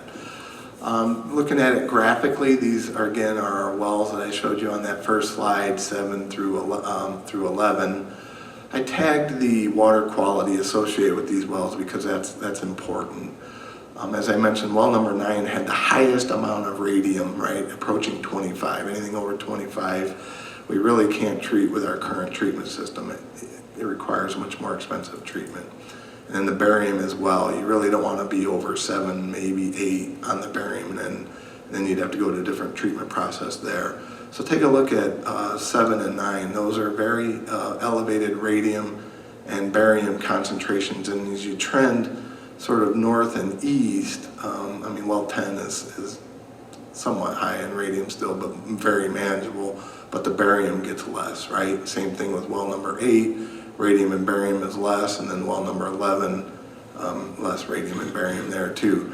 So that's important. When you compare it to a couple of wells in the area that were in Hampshire, I happen to be a consultant for the firm that designed these, oversaw the engineering. At the time in the early 2000s, we drilled well number 11 and well number 12, not knowing, nobody would have known that this is a hot zone in terms of radium. We did a water quality, we did it again, because we couldn't believe it. The radium was 44 on well number 11, that's on Melms Road. Well number 12 is at the high school, it was at 37. The barium was approaching 8. So well number 11, that radium was so high that we decided to abandon and cap that $1 million investment. That's very unfortunate, but it's, you know, lesson learned there for everybody else. Well number 12, the well's still sitting there. The design is on the shelf. I designed it, but it could not use the conventional cation exchange that we use. It used a process called nanofiltration, which is a form of reverse osmosis, and it's very expensive, which is why it's not constructed yet. So my point with all that is if we really need to consider sort of an arc, right, between 9 and 7 of siting a future well. I don't think we want to be south and west of that arc of 9 and 7, at least in the Ironton-Galesville formation, because I think we risk hitting a water quality that's similar between the 23 and the 44, right? We don't want to make that $1.5 million investment only to find out we can't use it. That wouldn't be smart. And so obviously we have to use the data that we have to make those decisions. The one thing that we could do is if we really wanted to look at a well south of 90, for instance, in that potential development corridor, is go to a deeper formation. It's called the Mount Simon. That's 2,000 feet deep. It's not used very much, but it is hydraulically connected to the ocean. It's that deep. It has salt water. So there are some risks associated with that. If you go too deep into the Mount Simon, you could draw that salt up into the water, and Canada Exchange can't treat that either. But if you don't go deep enough, you won't get enough flow to sustain a municipal size well. So there are some risks and challenges with going with the Mount Simon. Thankfully, we have some options. These are two potential locations for additional well sites. The first option, which is a staff preferred option, at least engineering staff preferred option, is south of Kreitzer Road on that Plody property, which is east of Walmart. Their concept plan does have a water well site carved out on that property that would satisfy a new well and treatment center at that location. Again, it's north and east of that arc that I defined, so I think we would expect that water quality would be somewhere between the well number 9 and well number 10, which is manageable for us. And then the second site would be up here off south of Main Street near the Salt Dome, or where that water tower is there, if you can picture that. It's near the West Wastewater Plant. We own the property there, and again, out of the harm's way of the elevated radium and barium, I would expect that water quality to be somewhere between well number 9 and well number 11, which is, again, manageable for us. So looking at that, I think moving forward, we need to consider updating our comprehensive utility master plan that was first completed in 2015. That was actually one of my very first assignments when I came here to help coordinate the completion of that. We worked with EEI. They completed half of it. Staff completed half, and so it was a good partnership.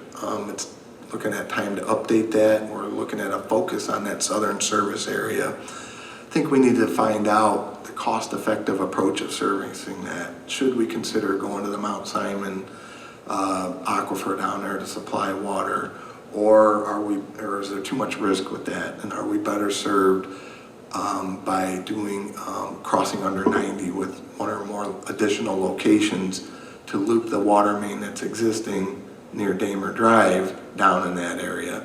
So I think some engineering judgment and analysis on that would help us make those decisions, especially from a cost-effective and a water supply feasibility standpoint. That master plan would take us about 6 months to complete, and it's on the order of $63,000.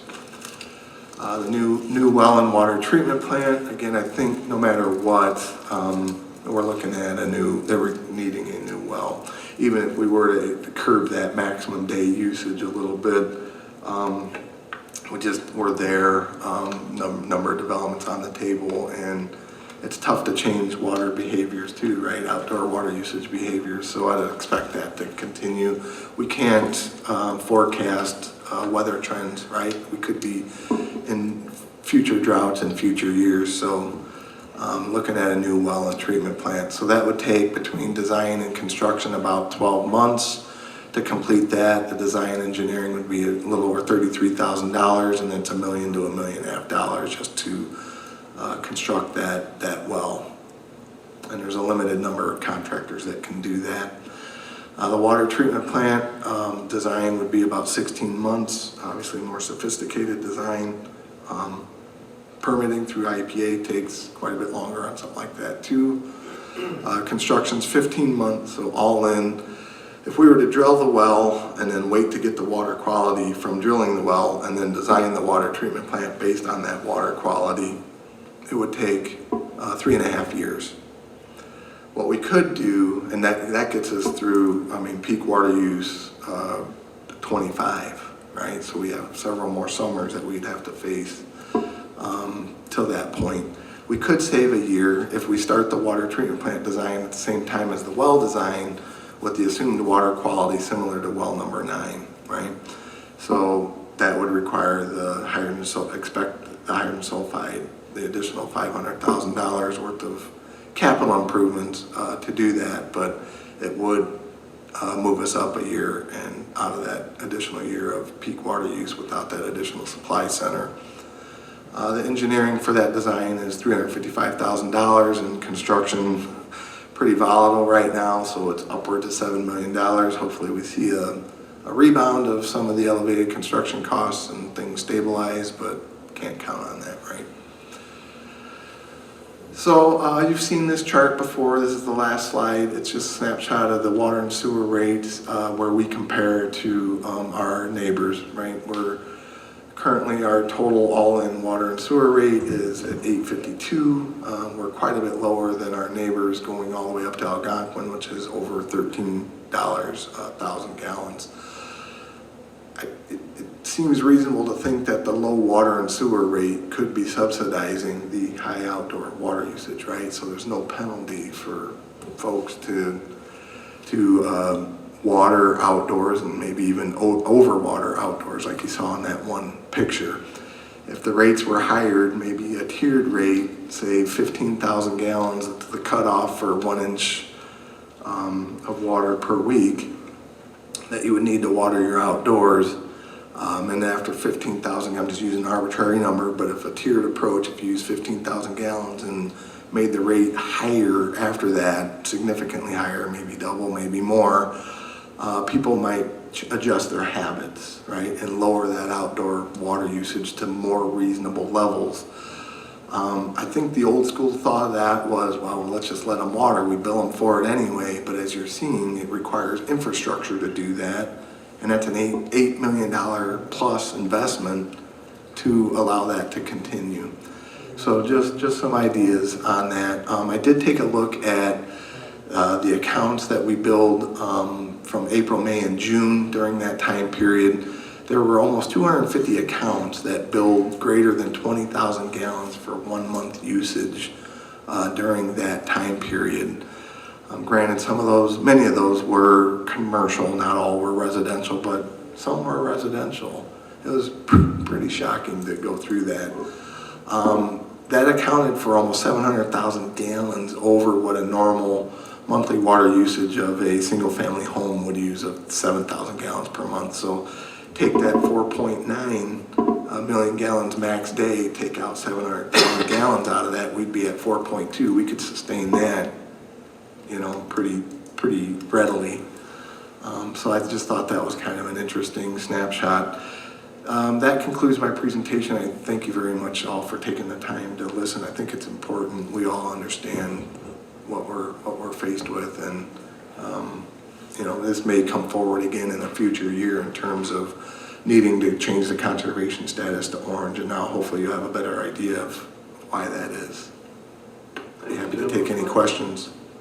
So pretty much 1/5 of our consumption is from outdoor sprinkling. Exactly. So That's one well and equivalent one to treatment plant exactly is purely dedicated to that. Correct. My opinion on that, Can I make you could shut off outdoor water and save yourself $7 million. Well, I think there's a way that, could we ban automatic sprinkler systems? And make them all manually, because I only use them, I use my system manually, water when I need it, but I see so many houses, the sprinklers go on when it's raining. And if we could somehow ban automatic sprinklers. If I could just comment on that, I think we're sort of past, we could moving forward, but there's so many already in place that how do we manage that, right? How would we enforce we that? make a retroactive ordinance. No, that would be a lawsuit waiting to happen. I have in-ground sprinklers, I would resent that kind of ordinance, okay? Stopping my usage, which is my right, okay? That's the way I feel about it. You'd still have the ability to water, Rhonda, but you'd have to do it, you'd have to push a button. It wouldn't come on automatically every morning and evening. You'd push a button, it would do the same It thing. doesn't come on every day, because you know it's tied to our odd numbers and even numbers, Harry. No, you're not listening to me. The same days that it comes on now, automatically, all you'd have to do would be push a button if you need it. You don't want to listen. No, there's rain gauges. You got your head made up. JR? All right. I remember years ago, I had opposition to tier the payment. Dave, are we capable of tiering payment past 10,000 gallons, 15,000 gallons? Sure, that's the board's direction. I know Tim can add some additional details. We have a neighbor in Algonquin that has a tiered structure, yes. I was told it was going to be a nightmare administrating that, but I can't see in 2021 we can't come up with a system that tiers it. Once you hit 10,000 gallons, it's not going to go up. We absolutely could. Yeah. Okay. Second thing is, I think that might pause or give us time to build this structure. But I think we're at a point where we're adding so many residents to our existing structure, we're gonna have to do this. So it's not about turning on your water, it's about, we need to get paid for the water that we're providing in such that if you are negligent and put 20,000 gallons on your lawn, you're gonna pay for it. You are gonna pay for it. Just remember that when we've got a room full of residents here, wondering why their water bills are crazy and it's all over Facebook. I'm not saying it's a bad thing, I agree with you. I let mine go I've dormant, said that. and as soon as it rains, it turns green again. Tim, can you go back to the slide of the communities, the difference in the communities? Because I think that's telling, right? So we have neighbors in Crystal Lake and Algonquin. In terms of the water use? In terms of, that analysis on those peak days, that one. Right? I mean, to me, that says it all, right? I mean, you've got two, Algonquin is much larger, not much larger, but Algonquin, Crystal Lake. So Crystal Lake's 44,000 residents, we're not even 30. Right, and we are fought, right? We almost twice as much as Cary. I mean, to me, that just validates the entire discussion on the irrigation process, right? I'm certain that we have more irrigation systems in any of those other communities, and you can see it's a very clear picture that's painted right there on that slide. That's exactly right. I think it's indicative too a little bit of we're a growing community, so you would expect some of the max day to be a little bit higher because we do, seed and sod and there's that. But even our established residents though are using a lot through the irrigation systems and sometimes too much. And we've talked a lot about it. I think we are at that point where we need to start designing and engineering and looking to the future. But I also don't want it to be that we haven't planned appropriately either, because I think in normal usage, right, if you look at communities with what would be shown on this slide, right, those 5 water production facilities we have should accommodate a community our size. Correct. And then with some despair. Right. Correct. We shouldn't be where we're at. Like I said, 1/5 of our water is getting put on the lawn. It's okay, That's you have a ridiculous. nice lawn. Everybody wants nice grass.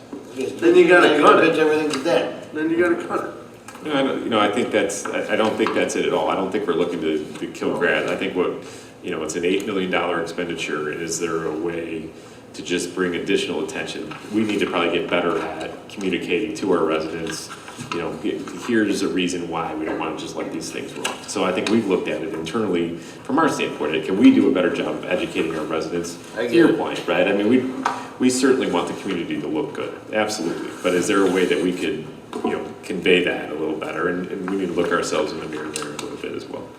I like JR's idea, tier it. If you use more water, just pay a little more and you're paying for it.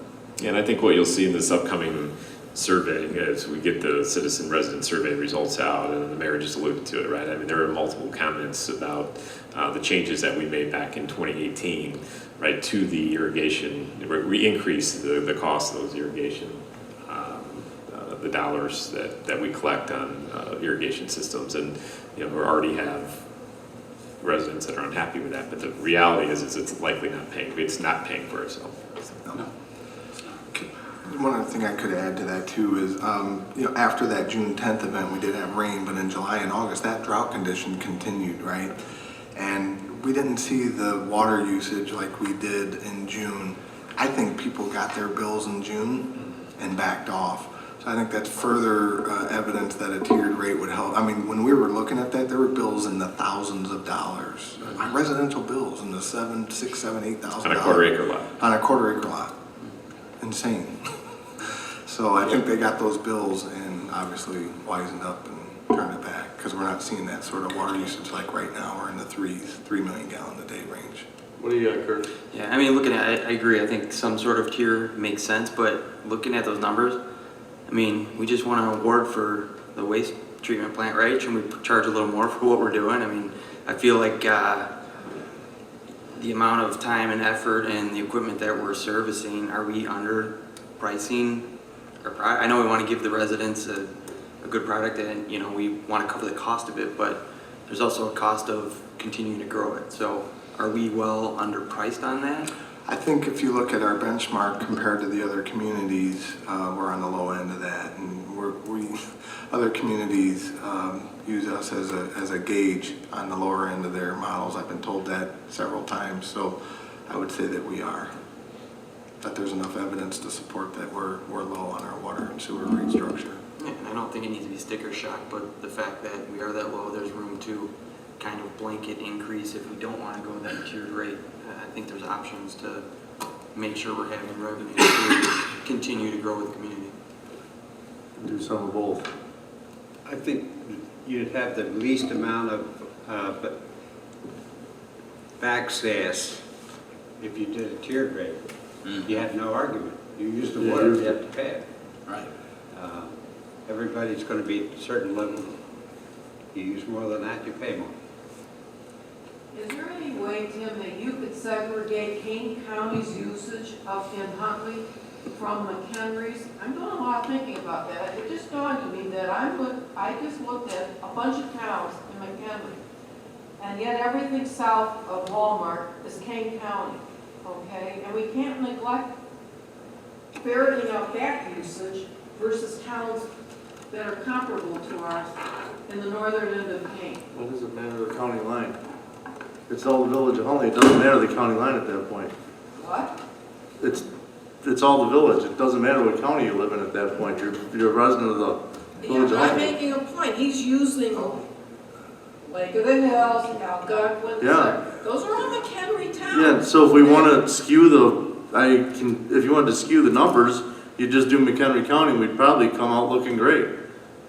So the most effective way of what he's doing to figure out where our actual usage is, because we're in a loop system, you got to take everybody into account for it. You can't separate it by county and then No, that's try to not make it what look I'm better. saying, Tim. I'm not saying permanently. I'm saying statistically, We can look at 2/3 of Sun City's in Kane County. We can look at King County. That's what I think is important. I want to see a comparison of that usage, okay? Obviously, Carpentersville is King County. but Right. certainly- So you're thinking like Pingree and? I can't hear you. Are you talking like to go on the go south farther with your towns? What would? Okay, what I'm saying, Tim, is take it from Walmart south, compare us maybe to the northern end of Hampshire, Pingree Grove, Gilbert's, etc. Okay? That's what I just said. I just want to make one comment too. Good. It was briefly touched upon, but I think education is very important for our residents, not just to do something, but to educate them as to why we're doing something. I'll be very honest that I really never thought about my water usage before. I know a lot of people, it's just not something you think of. You take for granted the fact that you turn a switch and, you know, on goes your water and you're watering your lawn and you don't care it's hitting the sidewalk.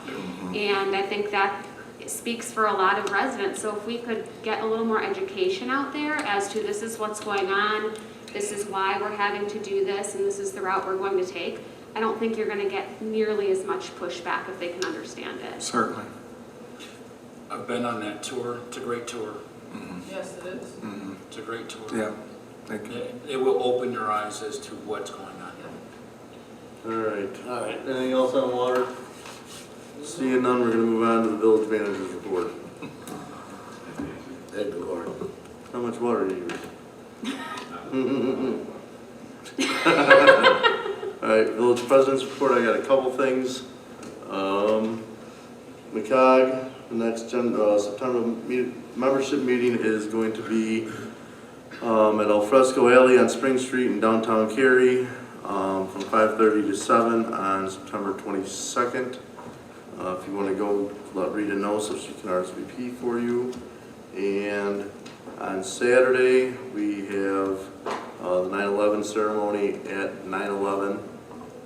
Be in the square, the 20th anniversary remembrance. And Saturday evening is the Hootenanny Glow 5K with the school district. And that's what we got for village president's report. Is there any unfinished business? Seeing none, any new business? I have something, Tim. Okay, Mary? I want to briefly touch on something that we discussed at the last meeting in exec. We had some proposals come forward for the Caddy building, and I think that we've had talk of other complexes coming forward as well, so I feel like now's a good time to bring this up. During those proposals, I had asked each individual if they would consider affordable housing within their units. And it was not exactly taken positively, so I wanted to retouch on that because I think it's an important subject. And I wanted to go over some comments that had been made just to clarify some things. I think that there is a misconception as to what affordable housing is. A lot of people refer to it as Section 8 housing, and it is not the same thing. Section 8 housing is a rent subsidized housing where individuals are going to pay no more than 30% of their adjusted annual income. We do have Section 8 housing in Huntley, and those residents are paying approximately $325 a month. It is senior Section 8 housing. There is a misconception that in Section 8 housing you're going to have higher increase of crime, drugs, things like that. And Chief Porter, I don't know if you can speak to this, but I did ask to get some reports on where calls are being made from, and to my knowledge, it is no greater in those areas than it is anywhere else. Do you know if that's accurate? Are you referring to Retreat area? I am. Typically, I mean, I don't have the call for service in front of me, but we don't kind of get a lot of calls over there. So I wanted to touch on that because I think that is a misconception. I also wanted to speak about affordable housing and what that means. Affordable housing means if you take the median income of an area and you take 60% of that median income and make it so that someone can live in an apartment or a townhouse or whatever the case may be, at 60% of that median income, that is considered affordable housing. So if we're looking at Huntley, an average median income of a single individual in Huntley is just over $40,000 in the most recent statistics, which was done in 2019 that I could find. Using those statistics, you don't want someone paying more than 30% towards their housing, or you're setting them up for failure. They're not going to be able to sustain that housing or to sustain living, paying their other bills, groceries, things like that. So using that number of 40,000, an affordable rate in Huntley would be approximately $1,000. There is very, very minimal apartments currently that fit affordable housing. We now have had a pandemic crisis that continues. We don't know what the future holds, but we do know that we're seeing increased separation rates, divorce rates. We're seeing increased job layoffs. We're going from 2-income families to 1-income families. I personally know of numerous families that are having to leave our town with their children because divorces are occurring and they can no longer afford to live in our town because there is no affordable housing for them. So what I would like to ask the board to do is to do some research on affordable housing versus Section 8 housing. and to adapt some things that other towns have done. I'd like to speak about Arlington Heights. That happens to be the town that I grew up in, and they are very proactive in terms of affordable housing. They have numerous projects that they're working on. The most recent one was being approved or spoken at in the board meeting at the end of September, which I will attend. It is for an all affordable income apartment complex. When you're doing an entire apartment complex like that, the builder can get kickback for that. However, they also do something where they delegate a certain percentage of each apartment complex that needs to be affordable. And they do it in two manners. One is at the 60% ratio that I spoke of earlier, and one is at the 80% ratio. You would not know if your neighbor was in an affordable housing unit. You would not know if it was a 60 or 80% unit. It's a way to encompass everyone in town, not just the middle and upper class of town. And I think it's important as a village that we don't just service the middle and upper class, that we service everyone. In terms of what that looks like for them in Arlington Heights, the things I like about their particular project, they allocate those affordable housing units for their own first. So for current residents, we're talking about people that are getting a divorce and they can no longer afford to live here. Those are the residents we're serving. We're talking about people who lost a job. Those are the residents we're serving. If the affordable units do not get filled with those residents, they go on to putting preference towards veterans. Veterans have given so much of themselves to us. I think that's the least we can do for them. It then goes on to if you work in their town, if you own a business in their town. And that is who they give preference to. So we're not pulling in people from other places. We're really servicing our own with this. In Huntley, according to the statistics that I looked up, we have 224 income-based apartments, which is that Section 8 that I was speaking of, and we have 79 rent-subsidized apartments. 79, that's it. 79 apartments for people who can't afford to be above that median 40,000.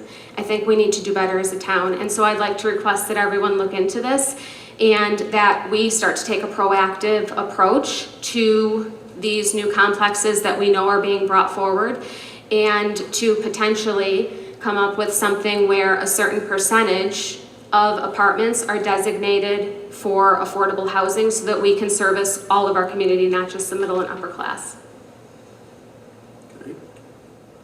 Mary, can I ask you a question? Yes, sir. I get what you're saying, I appreciate what you're saying, but say a developer comes in here, how can he afford to rent out this apartment for $1,000 when his break-even point might be $1,500? They'd have to. Who's gonna cover the difference? There is different programs. You can actually get assistance. That's Section 8. No, you can get assistance for affordable housing from the government as well. You ask developers to do this, but none of them want to because it doesn't even make them break even. So I don't know where, either the city has to kick in money or the city has to buy the land and give it to them for free. It doesn't make sense for any developer, unless you have a different program in mind. No, the developer, what I would say is it would be part of the business plan. I think personally, I think every business plan should have give back included in their business plan. So this would be a function of that. I look at it as, obviously with my religious beliefs, for me it's what we call tithing, and so that is personally built into my business plan. No business plan is built so that they're at a bare break even. Every business plan is built so that you are making money, or else you wouldn't develop something. Right. So it would be a function of developing the project, knowing that in this town, a certain percentage, whatever that percentage looks like. Okay, we could be talking about 2.5%, something as small as 2.5%. So we could be talking about 10 apartment complexes out of what, 400? At a rent of 1,000 versus 1,400. I mean, if you look at those numbers, a developer would be able to sustain that if they had their business plan appropriate. If they knew that coming into this town to develop, that's what is expected. The way Arlington Heights does it is if they don't allocate those specific, and in Arlington Heights it was actually at 20% and they just reduced it to 15%. So that is a much higher rate. They actually charge the developer $75,000 if they don't comply with that in They building. told me 15% of their apartment building has to be That's, break even? as of July 20th, that's what they just voted on. Huh? She's saying less than break even at that point. That's impossible. I don't see it, but maybe you see something different that I don't, so I I'm think- not educated on that, but I'm asking everyone to just research it, is what I'm saying. I'm saying to look into it, research it, see what it looks like for us, and how can we adapt what other towns are doing successfully into our own town so that we can help everybody. are you sure Arlington Heights not giving the developer the land? The population difference. I lived near Arlington Heights. I get it. There's a major difference from the Huntley. Plus, we have, and I know you don't go there because I'm going there for 10 years. We have McHenry County Housing Authority property. Okay, 10 years I've been going there. I'm going there next week to meet with them. So that's where you have some of your Section 8 vouchers. That's where we have seniors at risk, okay? But they have a beautiful facility and they're well taken care of, okay? I want you to know that, and I also know where else we have Section 8 because I stand on a committee for that. So my feeling is it's a wonderful topic, but it's 9:15 at night and we're tired. Let us think about it, okay? Come back with some thoughts. Well, that's what I was asking, was for everyone to research it. And also, I'm not talking about Section 8 housing, Rhonda, I'm talking about affordable I know housing. what you're talking about, but then It's not the same not thing. attract builders who will not want to, they want to make a profit, okay? We don't have many renters, so that's what we need to attract first. All right, And we guys. have a high income level in Hopkins. So, it's not 24,000 a year. That's welfare. I didn't say 24,000, I said, All right, let's not argue about this. I'm tired. They'll, I'm going. she just asked everybody to do their homework. I think that's fair enough. No exec. Motion to close. So moved. Gary. JR. All in favor? Yes. Any opposed? Get up and leave. 9:12.